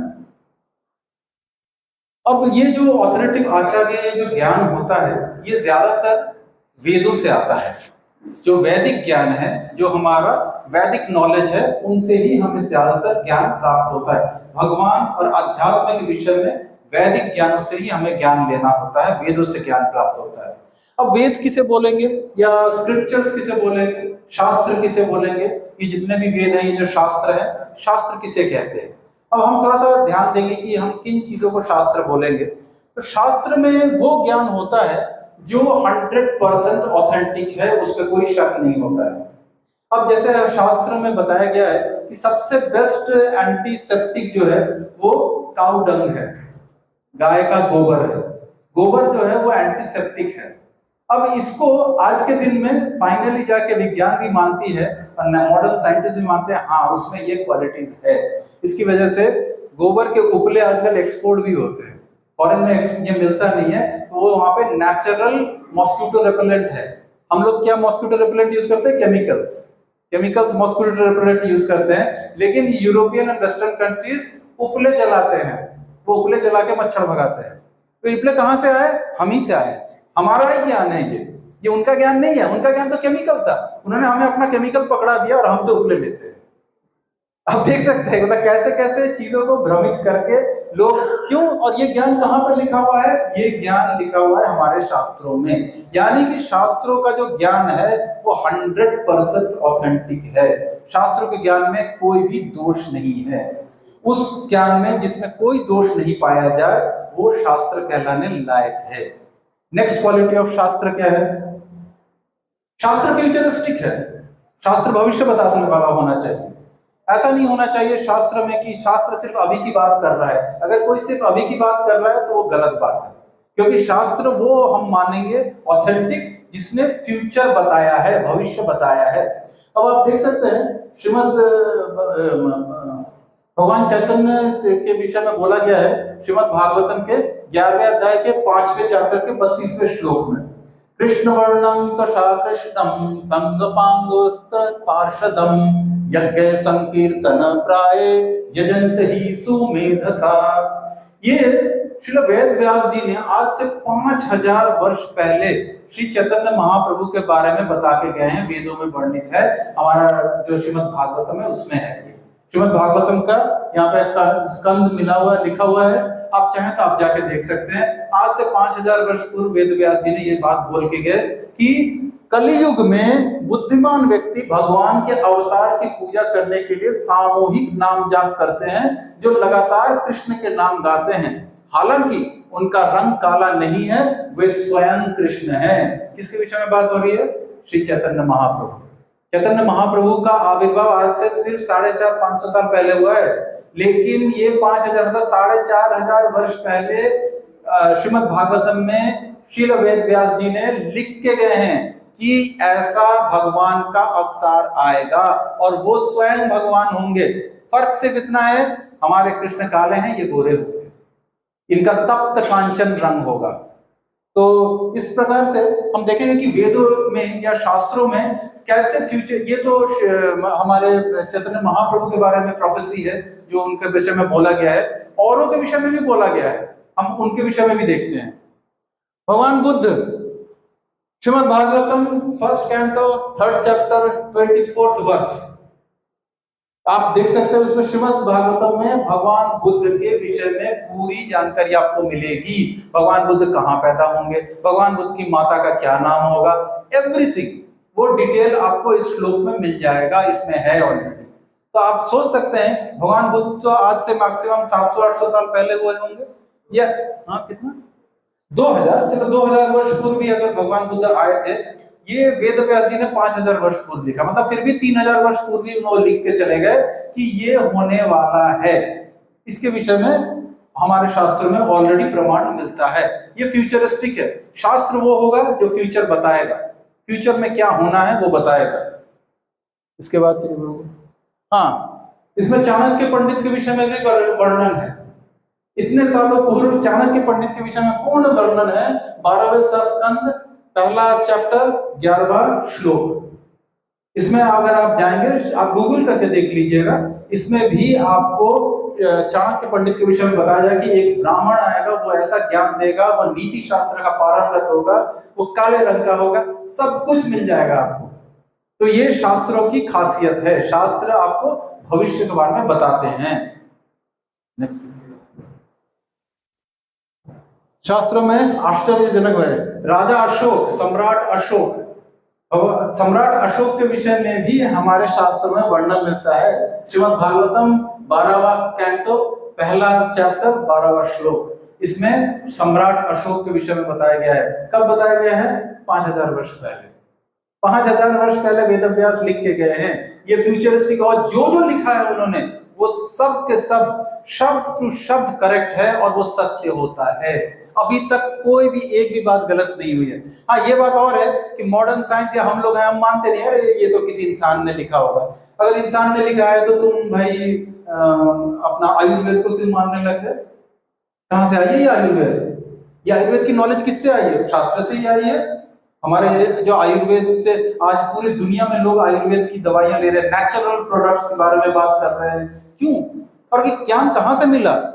योगा, सारे लोग योगा कर रहे हैं, सुबह सुबह उठ के पार्क में बैठ के अनुलोम विलोम, कपालभाति, पता नहीं क्या क्या करते रहते हैं। ये कहाँ से आया? ये अष्टांग योग का एक पार्ट है। ये कहाँ से आया? ये हमारे शास्त्रों से आया। इसका अर्थ ये है कि हमें जो पसंद है या हमें जितना तक समझ में आया हम उसे मान लेंगे।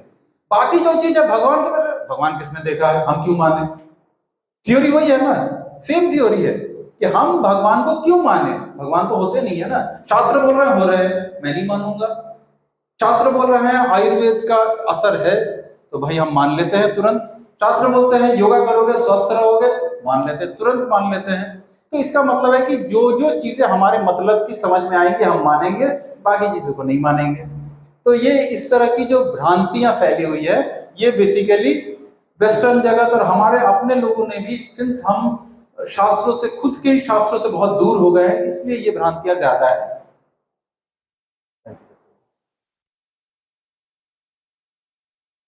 तो हम अभी देख रहे थे कि जितने भी इसके लाल, इसको पीछे वाला में जाइए प्रभु जी, और पीछे, और पीछे, इसके पीछे।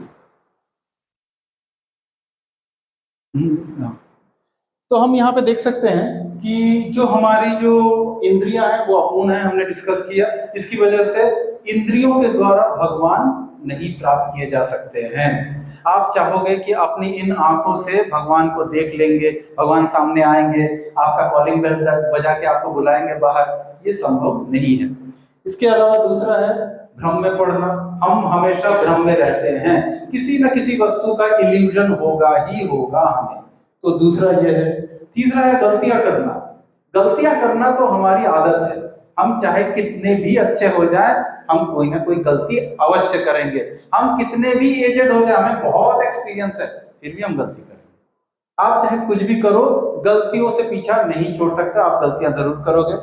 चौथा पॉइंट होता है धोखा देने की प्रवृत्ति, यानी कि चीटिंग प्रोपेंसिटी।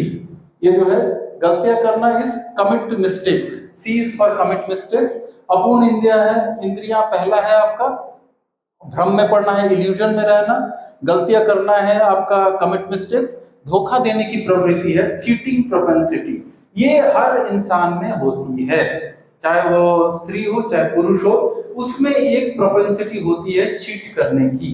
तो ये चार कमियां हम में होती ही हैं, और इन चारों के होते हुए अगर हम चाहें कि हम भगवान को देखें या भगवान को प्राप्त करें, ये संभव नहीं है। हमें इन चारों में से बाहर निकल के तभी हमारे पास दिव्य चक्षु होंगे तो भगवान दिखेंगे। भगवान है, भगवान का प्रमाण है, क्योंकि शब्द प्रमाण है भगवान का। कॉज एंड इफेक्ट हमने देख लिया।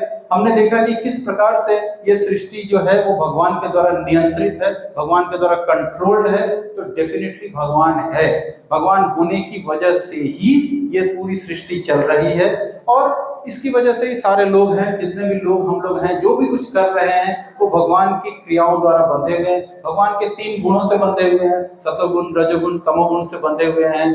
अगर हमें भगवान को देखना है तो शास्त्र चक्षु चाहिए। इन चक्षुओं से आप देख नहीं सकते हैं, शास्त्र चक्षु से देख सकते हैं। हमारे पास 3 प्रकार के चक्षु होते हैं।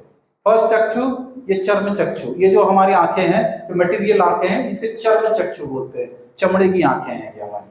दूसरा होता है शास्त्र चक्षु, और शास्त्र चक्षु अर्थात जो पारंपरिक ज्ञान से आता है, आचार्य द्वारा ज्ञान है, जो शास्त्रों को जैसा हमें वो समझाते हैं उसी वे में अगर हम समझेंगे तो भगवान दिखेंगे।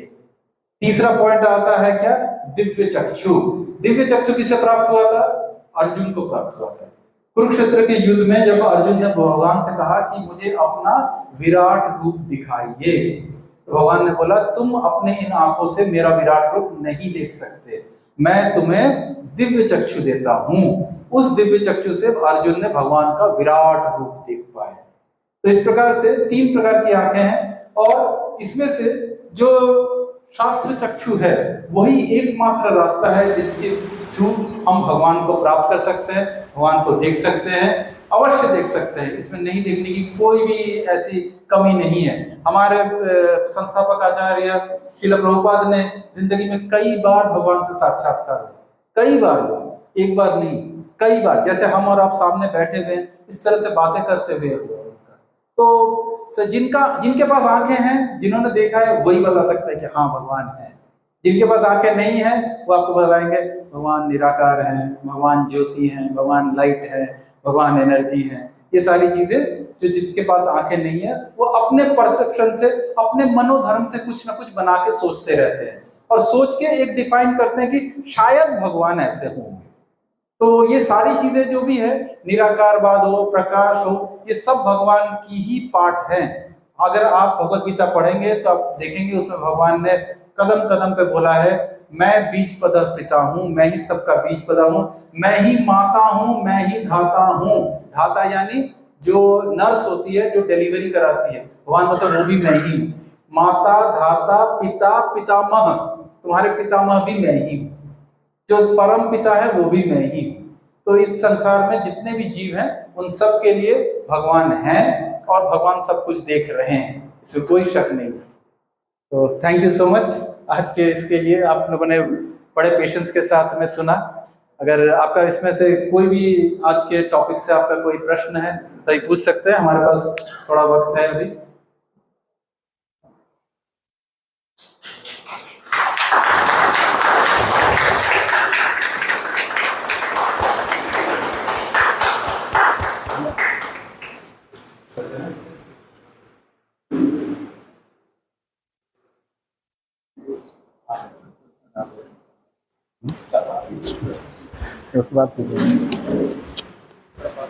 हेलो, हरे कृष्ण। हरे हरे कृष्ण हरे कृष्ण। मेरा सवाल ये है कि अगर शास्त्र ज्ञान नहीं हो और कोई देने वाला नहीं हो तो हमें भगवान से साक्षात्कार कैसे हो?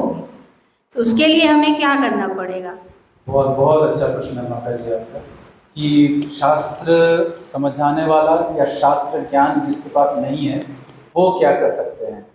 तो श्रील प्रभुपाद बताते हैं कि आप भगवान से प्रार्थना कीजिए, भगवान आपके जीवन में सही गुरु लेके आएंगे और वो सही गुरु आपको फिर वापस भगवान तक लेके जाएंगे। तरीका यही है।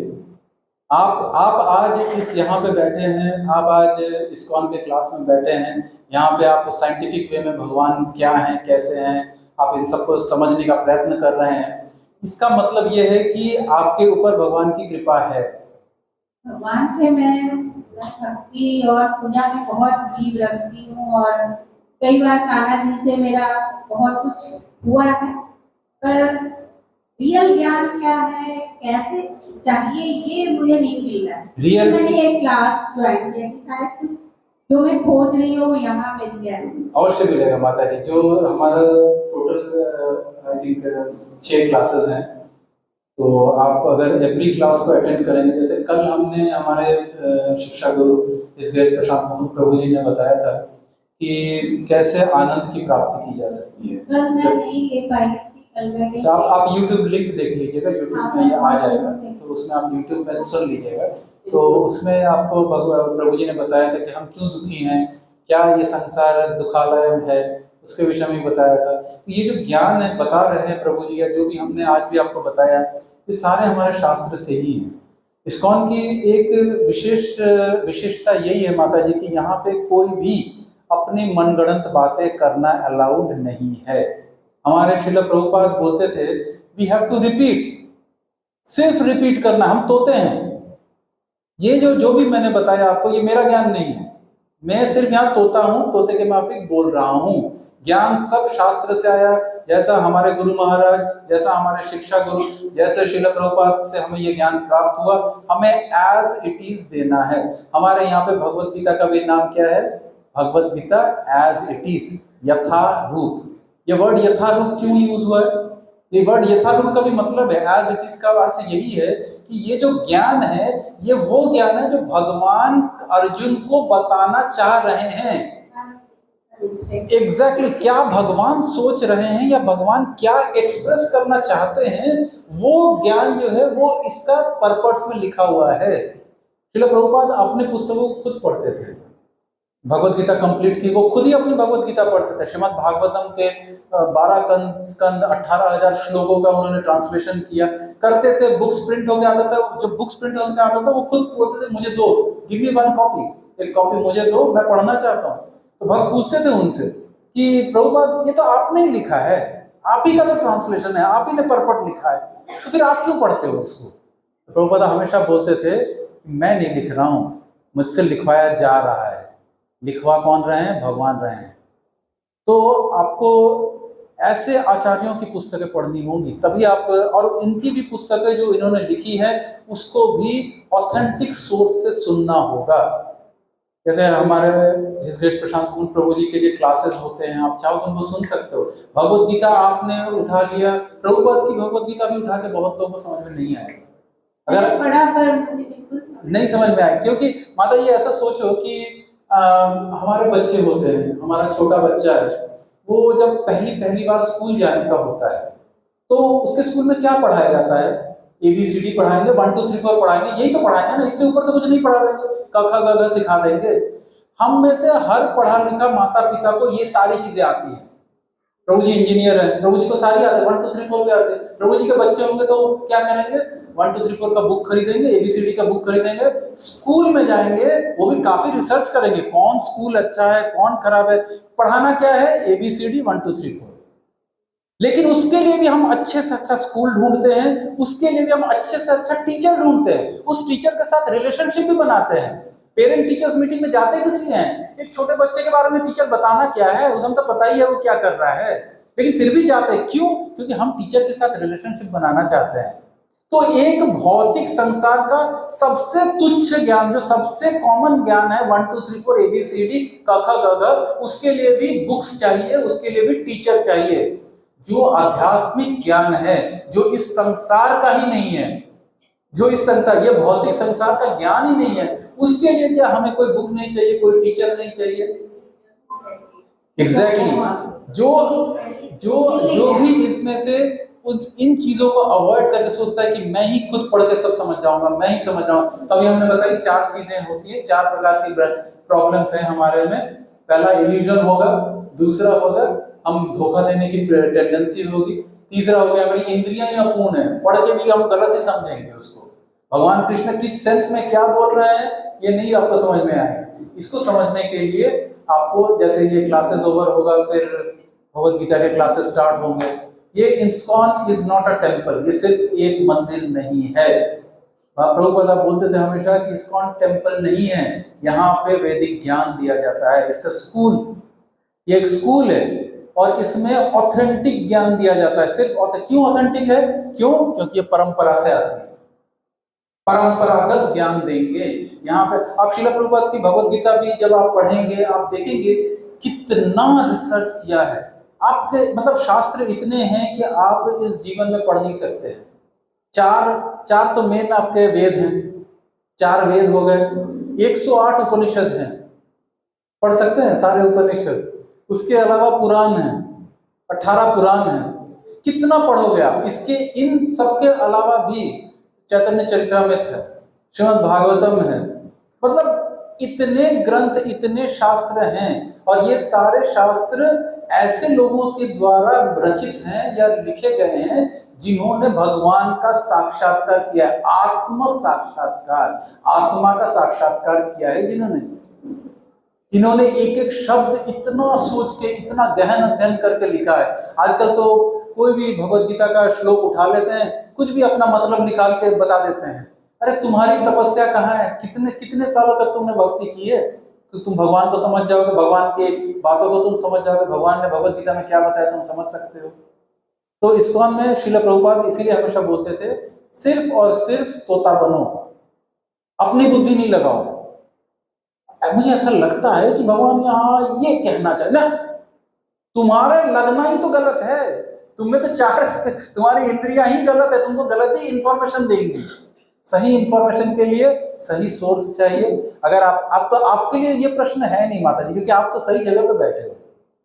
ये प्रश्न बाहर के लोगों के लिए होते हैं। जो लोग यहाँ बैठ गए हैं, जो आ गए हैं, जो इतना इंटरेस्ट लेकर सुन रहे हैं, उनको तो डेफिनेटली भगवान ने आपको चुना है। आप ये मत सोचो कि आप ऐसे ही यहाँ पे आके बैठ गए हो।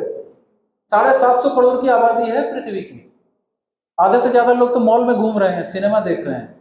आज संडे इवनिंग है, आपने संडे इवनिंग यहाँ पे व्यय किया ना, अपना समय दिया ना, भगवान देख रहे हैं, भगवान देख रहे हैं। नोटेड, माता जी आई हैं, ओके, इतनी बारिश में आई है, ये सोचे बिना कि रात 9 बजे कैसे वापस जाऊंगी, फिर से बारिश हो सकती है। आपका समर्पण देख रहे हैं भगवान, अननोटिस नहीं है, डेफिनेटली नोटिस्ड है। भगवान देख रहे हैं। भगवान ने आपको एक आपके हृदय में ही भगवान है। यहाँ हर बैठे हर प्राणी के हृदय में भगवान है। वहां से भगवान बोलते हैं, जाओ, चले जाओ, अरे कोई बात नहीं, थोड़ी बारिश हुई तो क्या हुआ, चले जाओ। छाता लेके चले जाते हैं, क्लास करने चले जाते हैं। दूर दूर से लोग, नजफगढ़ से आ रहे हैं, गुड़गांव से लोग आ रहे हैं, तो आ रहे हैं। इसका मतलब क्या है कि भगवान अंदर से सही दिशा दे रहे हैं, और आपकी अच्छाई क्या है कि आप उस दिशा को ले रहे हो।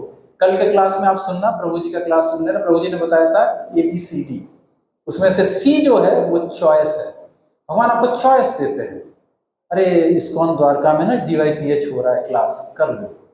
आपको दिया, आपने बोला ऐसा क्लास तो बहुत होता है, कौन जाएगा, इतना इतना हर सैटरडे संडे का क्लास है, पूरा अगस्त महीना में हर सैटरडे संडे, ऐसे थोड़े हम लोग इसमें इन्वेस्ट कर सकते हैं। कितना है, रिश्तेदार के यहाँ जाना है, शादियां हैं, कैसे करेंगे। चॉइस आपके पास में। भगवान ने बोला है आपकी आजादी सिर्फ 5% है, 95% आप तीनों गुणों की रस्सी से बंधे हो, रजोगुण, तमोगुण, सत्वगुण। वो जैसा आपको नचाएंगे आप नाचोगे, लेकिन चॉइस आपके पास है। C is for choice. Birth और डेथ, B और D के बीच में एक ही अल्फाबेट है, C इज फॉर चॉइस। तो चॉइस आपने किया है, आपने सही चॉइस किया, यही है राइट चॉइस बेबी।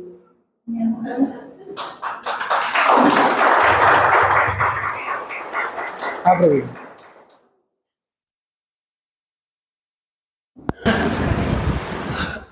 हरे कृष्णा। हरे कृष्ण। बैठिए। हाँ जी, सर जैसे आज का टॉपिक हमने देखा ना कि हमें कि गॉड के ऊपर हमारा कैसा बिलीव होना चाहिए। यस। तो गॉड है या नहीं, गॉड एग्जिस्ट करते हैं। हाँ जी सर, तो गॉड है या नहीं है। तो जैसे हमारे पास तो बहुत सारे देवी देवता लोग हैं, बट हम क्या करते हैं कि कंफ्यूजन में बहुत रहते हैं। हाँ बिल्कुल, सही कहा आपने, बिल्कुल भ्रम। अभी हमने बताया था कि 4 जो प्रॉब्लम्स है हमारी, उसमें से एक है भ्रम, इल्यूजन। सर फिर कौन भगवान है, शिव जी भगवान है या हनुमान जी भगवान है या जय माता दी भगवान है, वैष्णो देवी भगवान है, अरे कोई नहीं तो साईं बाबा भगवान है। तो सर जब मैं इस्कॉन से मिला तो मतलब मैं बेसिकली कृष्ण भगवान को ही ज़्यादा मानता हूँ अभी सर। फिर भी लेकिन हमारे पास ना कभी कभी हम ये बोलते हैं कि जैसे हम दूसरे भगवान की सेवा नहीं करते, उनका नाम नहीं लेते, लेकिन हमारे माइंड में बहुत सारा आता क्वेश्चन कि अगर हम उनका नाम नहीं लेते तो क्या वो हमसे नाराज़ तो नहीं होंगे। या फिर जैसे मैंने जो भी पढ़ा है अभी तक, तो यही बताया गया कि श्री कृष्ण ही सबसे महान है। जो पूजा है वो सारे भगवान को चढ़ता है, लेकिन फिर भी उसके बाद हमारे माइंड में ये चीज़ें आती हैं कि जैसे कि शिव जी भगवान है, हनुमान जी है, फिर हनुमान जी के ऊपर भी लोग बोलते हैं कि वो भी महान है।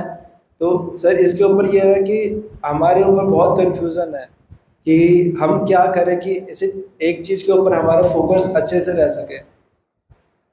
तो जी ये जो हमारा DYPH क्लास है, इसका नेक्स्ट के बाद वाला जो क्लास है वो इसी पे है। इतने सारे धर्म क्यों हैं, मुस्लिम धर्म है, क्रिश्चियनिटी है, अगर भगवान एक है तो इतने धर्म क्यों हैं।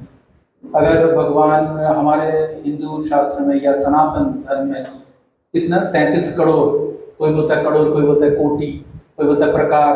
आजकल व्हाट्सएप में काफ़ी ज्ञान आता है, तो ये सारा जो ज्ञान है उसमें कंफ्यूज करने के लिए काफ़ी है, बहुत बहुत कंफ्यूजन है। तो प्रभु जी आप कंटिन्यू कीजिए इसको, फिर आपको समझ में आएगा कि कृष्ण ही परम भगवान है। इसका एक छोटा सा एक एग्जांपल आपको देता हूँ, आपको शायद समझ में आ जाएगा। जब आपको भूख लगती है तो जो प्रसाद है वो आप कहाँ से पाते हो? कान में डाल के पा सकते हो, नाक में, ये हाथों में उठा के हाथ से अगर चला गया प्रसाद अंदर नहीं होगा? नहीं सर, नहीं होगा ना। नहीं। प्रसाद को मुंह में ही डालना होगा और मुंह से ही वो आपके पेट में जाएगा। पेट में जाने के बाद जो एनर्जी मिलेगी, उससे जो आपको स्फूर्ति मिलेगी, उसी से आपका ये शरीर के सारे अंग चलेंगे ना।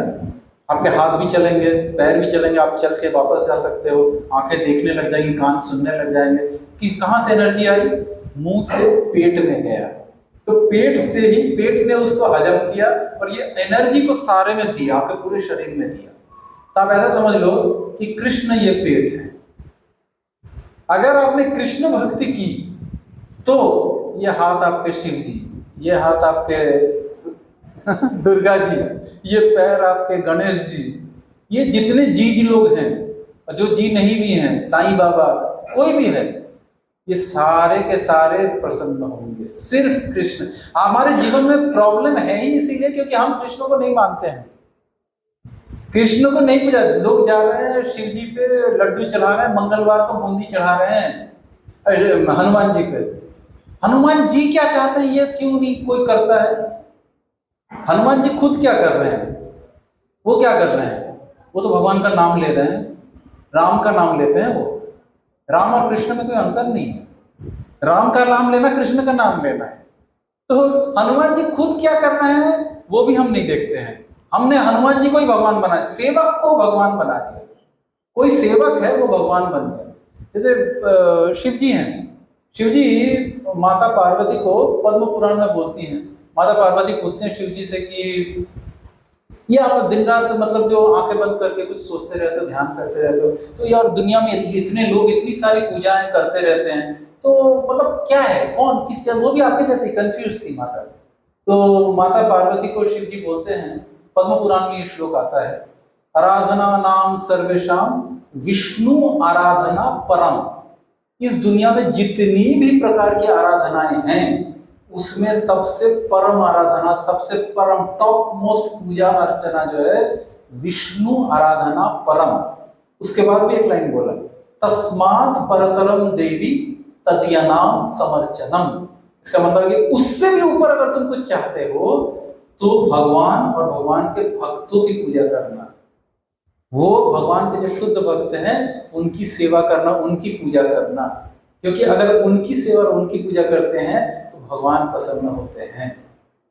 तो भगवान, अगर आप शास्त्र पढ़ोगे, और पूरा भी पढ़ने की जरूरत नहीं है, सिर्फ श्रीला प्रभुपाद पढ़ लो, क्योंकि श्रीला प्रभुपाद की भगवत गीता अगर आपने नहीं भी समझ में आए, रीडिंग भी लगाओगे ना, इतने उपनिषद, इतने पुराणों का उसमें व्याख्या किया। प्रभुपाद ने सारे पुराण, सारे उपनिषदों को पढ़ के, सारे ग्रंथों को, शास्त्रों को पढ़ के उसका मर्म, उसका निचोड़, उसका जो सबसे स्वीटेस्ट पार्ट है वो आपके लिए निकाल के दिया है। समझो कि ये आपका बिना गुठली का आम है, बस लो और मुंह में डालो, कुछ करने की जरूरत नहीं, कोई मेहनत की जरूरत नहीं। अगर आप सिर्फ श्रीला प्रभुपाद के बुक्स पढ़ते हो आपके सारे डाउट्स क्लियर हो जाए।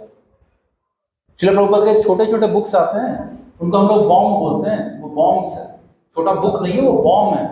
वो बॉम्ब आपने किसी को लेके गए सर, आपने देखा होगा रेड लाइट से लेकर सब जगह पे, मॉल्स में, ये हमारे नकुल प्रभु जी रेलवे स्टेशन पे, कहीं पे भी चले जाते हैं ये लोग, ये जाके वितरण करते हैं, बुक्स का वितरण करते हैं।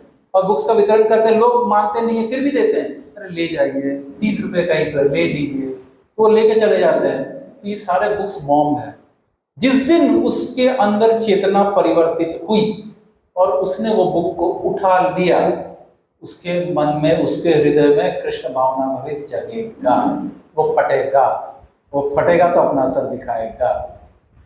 ये कंफर्म है। पूरी दुनिया में इस्कॉन के 750 मंदिर हैं, कोई नहीं है, सब बोलते हैं जगत गुरु।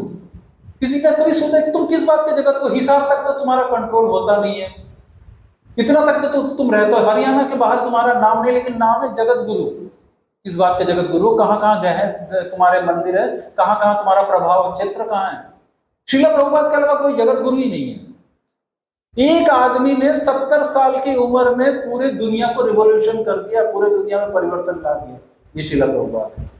तो ये भगवान के शुद्ध भक्त कर सकते हैं, आप और मैं नहीं कर सकते। आप और हम करने जाएंगे तो बस नाम के आगे लिख लेंगे जगत गुरु, लेकिन वो जगत गुरु है नहीं। जगत गुरु अगर कोई है दुनिया में तो सिर्फ श्रील प्रभुपाद है।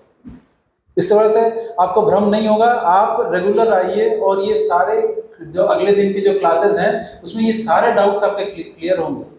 भगवान अगर एक हैं तो इतने धर्म क्यों हैं, हमारे में ही सनातन में 33 करोड़ भगवान क्यों हैं, अच्छे लोगों के साथ बुरा क्यों होता है? सारे तो हम अच्छे ही हैं। हम अपने आप को देखेंगे तो हम अपने आप को बोले हम तो बहुत अच्छे हैं, हम बहुत अच्छे हैं, फिर भी हमारे साथ बुरा हो जाता है, फिर भी हमारे साथ कुछ ना कुछ प्रॉब्लम हो जाता है, फिर भी हमारी तबीयत खराब हो जाती है, फिर भी एक्सीडेंट हो जाता है, फिर भी नौकरी चली जाती है, कुछ ना कुछ प्रॉब्लम तो चलता ही है लाइफ में, फिर भी हमारे साथ क्यों बुरा होता है? इन सारे प्रश्नों का जवाब मिलेगा आपको इस कोर्स में। मतलब एंड होते होते आपको पूरा समझ में आ जाएगा, क्लैरिटी आ जाएगी। फर्स्ट था कोर्स, फर्स्ट डे में आपको समझाया गया मनुष्य और पशु में क्या डिफरेंस है, और भगवान से हमारा नाता टूट गया इसलिए हम दुखी हैं। आज का सेशन था सिर्फ ये बताने के लिए कि क्या भगवान एग्जिस्ट करता भी है। इतनी बड़ी बड़ी बातें तो आप कर रहे हो, कैसे समझे? शास्त्र प्रमाण से समझे, शब्द प्रमाण से समझ सकते हैं, प्रभाव एंड इफेक्ट से समझ सकते हैं, कॉज एंड इफेक्ट से। जरूरी नहीं है हर चीज को आंख से देख के समझा जाए, ऐसा भी तो नहीं है। ये पंखा चल रहा है, हम अगर आपसे पूछे कैसे चल रहा है, आप बोलोगे बिजली से चल रहा है। क्यों, देख रहे हो क्या? कहाँ दिख रहा है बिजली? दिखाओ, इफेक्ट दिख रहा है। बिजली आई तो पंखा चला, ये इफेक्ट है, बिजली तो नहीं है। तो जरूरी नहीं है कि हर चीज को देख के ही आप समझ सको या देख के ही आपको सीखना है। अमेरिका में शिकागो नाम का शहर है, कितने लोग गए हैं शिकागो? नहीं गए हैं शिकागो, लेकिन जानते हैं। कैसे जान गए शिकागो नाम का शहर है? नहीं जी, वो तो हमने ज्योग्राफी के बुक्स में पढ़ी है, शिकागो नाम का शहर है। तो यानी कि इंसान के द्वारा लिखी हुई एक सिंपल ज्योग्राफी की बुक में जो लिखा हुआ है आपने मान लिया, लेकिन वेद व्यास जी ने इतने शास्त्र लिखे, उसे मानने में हमें बड़ी तकलीफ है। जितने नास्तिक हैं उनका यही प्रॉब्लम है, जितने नास्तिक हैं उनका सिर्फ यही प्रॉब्लम है। अगर वो बीच में भगवान को लेके आए तो दुनिया की सारे प्रश्नों के जवाब आपको मिल जाए। भगवान नहीं है इसीलिए डाउट है, कंफ्यूजन है। अच्छा, वो नास्तिक है, वो नास्तिक है। अच्छा क्यों है? हाँ, बड़ा बड़ा कोई बता सकता है कि वो आस्तिक क्यों है, हम नास्तिक क्यों है, हम आस्तिक क्यों है, वो नास्तिक क्यों है? बहुत अच्छा प्रश्न है प्रभु जी का ये। मतलब ये बड़ा साइंटिफिक प्रश्न है कि आस्तिक और नास्तिक ये कैसे बन जाते हैं, ये क्या है? तो हमारे एक गौड़ी वैष्णव में आचार्य हुए हैं श्रील भक्ति विनोद ठाकुर। श्रील भक्ति विनोद ठाकुर ने शास्त्रों से मर्म निकाल के दिया है कि कैसे जो स्पिरिचुअल डेवलपमेंट है वो कैसे होता है, मतलब उसका क्या प्रोसेस है, वो पूरा स्टेप बाय स्टेप उन्होंने समझाया है। तो उस स्टेप बाय स्टेप से अगर आप स्टार्ट करोगे तो उसका स्टेप नंबर 1, पहला जो मनुष्य रूप में जन्म होना, पहले तो 84 लाख योनियां पार करते करते धक्के खाते आप इंसान बने फाइनली। तो अब जब इंसान बन गए आप, इसके बाद जो आपके पहले 100 जन्म होंगे वो होंगे नास्तिक। आप भगवान को नहीं मानोगे, आपकी भगवान नहीं है कुछ, आप नास्तिक रहोगे। आप भगवान को गाली दोगे, जो भगवान को मानते हैं उनको आप गाली दोगे, ये सब बकवास है, ढोंग है, पैसा कमाने का जरिया है, ये सब आप बोलोगे। ये जितने भी बोल रहे हैं, अगर अभी भी आपको मिल रहे हैं ऐसे लोग, तो आप समझ के चलो वो अभी नर्सरी में है। स्पिरिचुअल इवोल्यूशन, जो अपना स्पिरिचुअल डेवलपमेंट है ना, उसमें वो नर्सरी का बच्चा है। उससे नफरत नहीं करनी चाहिए, क्योंकि हमें ये समझना चाहिए, क्योंकि कोई बच्चा अगर नर्सरी का है तो वो ABCD ही बोलेगा ना। आप उससे न्यूटन्स फिजिक्स के बारे में तो बात नहीं कर सकते हो, या उनके लॉज ऑफ मोशन नहीं डिस्कस कर सकते हो। ये सब चीजें उसके लिए नहीं है, वो उतना ही बोलेगा, A for apple, B for ball. तो वो A for apple, B for ball बोल रहा है अभी, उसके लिए वो लेवल सही है। पर मान के चलिए 100 जन्मों तक वो ऐसा ही A for apple, B for ball ही बोलेगा, वो नास्तिक ही रहेगा। इसके बाद आदमी की स्पिरिचुअल इवोल्यूशन थोड़ी सी होती है, थोड़ा ऊपर होता है, मतलब क्लास 1 में जाता है, क्लास 1 में घुसता है, और क्लास 1 में जाने के बाद वो सूर्य नारायण की पूजा करने लगता है। बीच में भी एक स्टेप आता है शायद प्रकृति का भी। बहुत लोग आपको ना प्रकृति ही भगवान है, प्रकृति ही सब कुछ है, नेचर इज गॉड, नेचर बचाओ। जबकि भगवत गीता में भगवान बोल रहे हैं मया अध्यक्षेन प्रकृति सूयते सचराचरम। ये चर और अचर, चर मतलब जो चलते हैं, अचर मतलब जो नहीं चलते हैं, इन सब का जो अध्यक्ष है मतलब डायरेक्टर, इस मूवी का डायरेक्टर मैं हूं। मया अध्यक्षेन प्रकृति सूयते सचरा। ये प्रकृति ऐसे ही नहीं चल रही, मेरी अध्यक्षता में चल रही है। मैं डायरेक्ट करता हूं प्रकृति को, ऐसे चलो तो वो ऐसे चलती है। तो इसलिए जो बीच वाले आते हैं वो प्रकृति होते हैं। प्रकृति के बाद आ जाते हैं सूर्य भगवान। बड़े सारे लोगों को आप देखो सुबह सुबह लोटा लेके सूर्य भगवान में ऐसे पानी चढ़ाते हैं। तो ये सूर्य देव की पूजा करने थे, लाइट की पूजा करते हैं, एनर्जी की पूजा करते हैं। ये क्लास 1-2 वाले बच्चे हैं, नर्सरी से थोड़ा ऊपर है, चलो कुछ तो मानने लगा। पहले नास्तिक था, अब कुछ मानता है। इसके बाद धीरे धीरे इवोल्यूशन होते होते गणेश जी तक पहुंचता है। इवोल्यूशन होके गणेश जी, बीच में साईं बाबा ये सब नहीं होगा, उससे आप ऊपर उठोगे धीरे धीरे। उठते उठते गणेश जी तक अगर आप पहुंचे, आपको गणेश जितने मराठी होंगे देखेंगे बड़ा गणेश जी की पूजा करते हैं, बड़े भक्ति भाव से करते हैं। तो ये समझो अब वो ट्रैक पे आया, अब वो ट्रैक पे आया है। गणेश जी की जो पूजा करते हैं, गणेश जी 100 जन्मों के बाद उसका प्रमोशन करते हैं। गणेश जी बोलते हैं बहुत पूजा कर ली मेरी, अब आगे बढ़ो, स्पिरिचुअली ऊपर उठो। तो गणेश जी के बाद नेक्स्ट आता है, वो बोलते हैं मेरी माँ की पूजा करो। उसके बाद से देखोगे कि बंगाल साइड के, उड़ीसा साइड के लोगों को देखो, सारे माँ दुर्गा पूजा, खूब दुर्गा पूजा होता है। आजकल यहाँ पे भी है, बड़े नवरात्र के व्रत रखे जाते हैं, 9 दिन तक कुछ नहीं खाएंगे, 10वें दिन में चिकन काटना है, यही है ना नवरात्र। तो ये सारी चीजें करेगा वो। वैष्णो देवी की यात्रा में हर साल करते हैं, हर साल नियम है जी हमारा। ठीक है, अच्छी बात है, तुम क्लास 4-5 के ही बच्चे हो।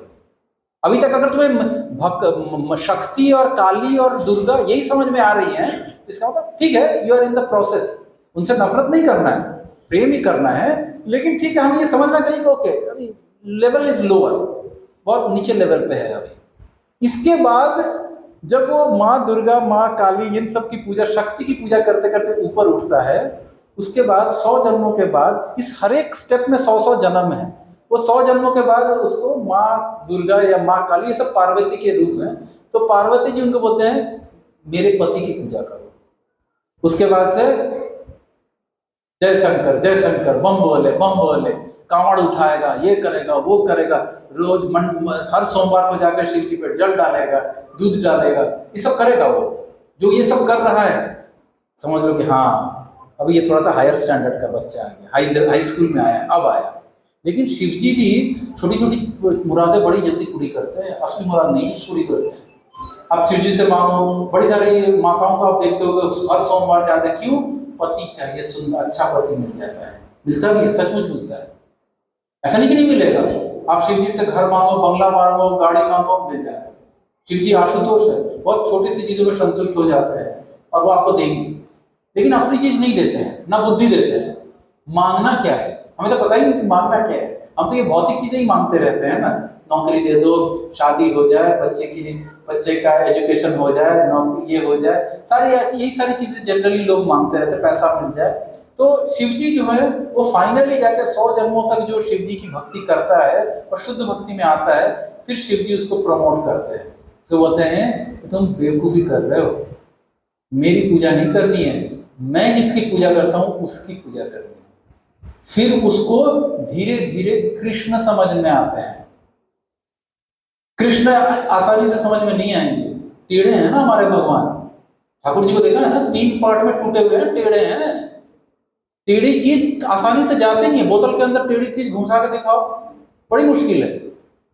लेकिन प्रॉब्लम क्या है, एक बार अगर घुस गई तो निकलेगी, निकल नहीं सकती। घुसाना जितना डिफिकल्ट है, निकालना उससे 10 टाइम ज्यादा डिफिकल्ट है। तो ठाकुर जी टेढ़े हैं, टेढ़ी चीज एक बार घुस जाएगी तो फिर निकलेगी नहीं। क्यों ठाकुर जी सबसे इंपॉर्टेंट है, बाकी सारे देवी देवता के ऊपर है। एकमात्र ठाकुर जी के पास ही एकमात्र राइट है, क्योंकि ये सृष्टि उनकी रचना है, उनके पास ही राइट है कि वो आपको इस जन्म मृत्यु के चक्र से बाहर निकालेंगे। कल ही हमने पढ़ा 4 प्रकार के प्रॉब्लम्स क्या हैं, जन्म मृत्यु जरा व्याधि। इस चक्र से इस प्रॉब्लम को सॉल्व करना है, एक्चुअल प्रॉब्लम सॉल्व करना है, रियल प्रॉब्लम्स को सॉल्व करना की ताकत किसमें है? न शिव जी में है, न ब्रह्मा जी में है, न देवी दुर्गा में है, न काली में है, न गणेश जी में है, न साईं बाबा में है, किसी में नहीं है, किसी में नहीं है। भगवान 18वें अध्याय में भगवत गीता में खुलेआम चैलेंज देके बात बोल रहे हैं, चैलेंज दे, सर्वधर्मान परित्यज्य मामेकम शरणम भज। सारे धर्मों का परित्याग करो, शिव जी का परित्याग करो, दुर्गा जी का परित्याग करो, गणेश जी का परित्याग करो, पैसे का परित्याग करो, मकान का परित्याग करो, मेरा बच्चा परित्याग करो, मेरी पत्नी परित्याग करो, सर्वधर्मान, सारे धर्मों का परित्याग, ये सारे धर्म हैं, इन सभी धर्मों का परित्याग करो, मामेकम शरणम व्रज, मेरी शरण में आओ। कैसे? एकम, दो कम तिकम चौकम नहीं बोला, मेरी भी पूजा करो, गणेश जी की भी पूजा करो, बीच बीच में शनि जी में तेल डाल के आओ, नहीं बोला, एकम, मामेकम शरणम व्रज, सिर्फ मेरी शरण में आओ। आओगे तो क्या मिलेगा? नेक्स्ट लाइन, अहम त्वं सर्व पापेभ्यो मोक्षयिष्यामि मा शुचा, मैं तुम्हारे सारे पाप, कौन से पाप?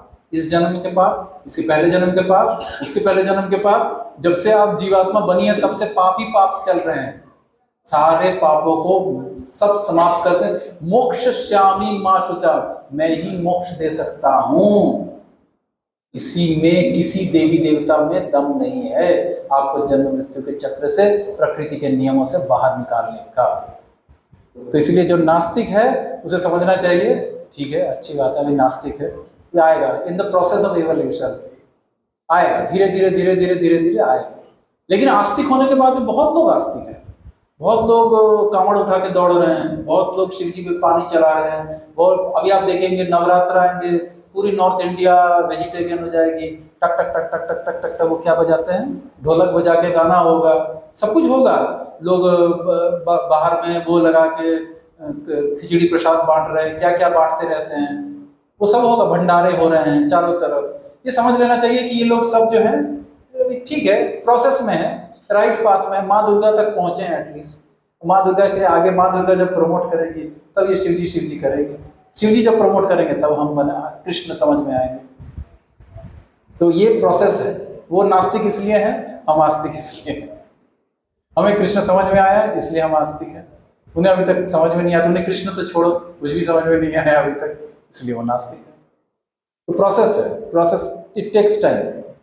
तो जैसे मैं हर बार आप सबको बताता हूँ कि आप कृष्ण को समझने आए हैं, कृष्ण को सुनने आए हैं, ये एक जन्म का नहीं है, आपके बहुत बहुत जन्मों की सुकृतियां इकट्ठी हुई है, तब जाके आप ऑथेंटिक जगह पे बैठे हो, जहाँ पे सिर्फ प्योर कृष्ण कॉन्शियसनेस दिया जाता है, वो भी शास्त्र को प्रमाण रख के, शास्त्र में क्या लिखा है वो बता के, उसके हिसाब से, ना कि मेरे अपने हिसाब से, मेरे गुरु के हिसाब से या उनके गुरु के हिसाब से, नहीं, शास्त्र में क्या लिखा है, शास्त्र प्रमाण है इसमें।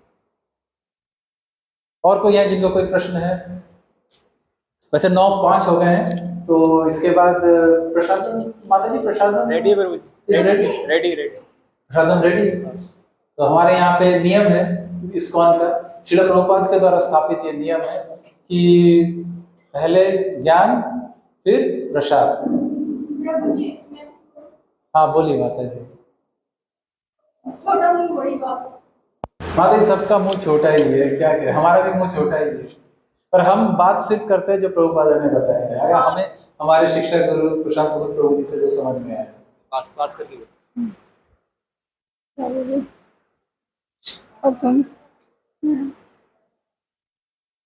हम देवी देवताओं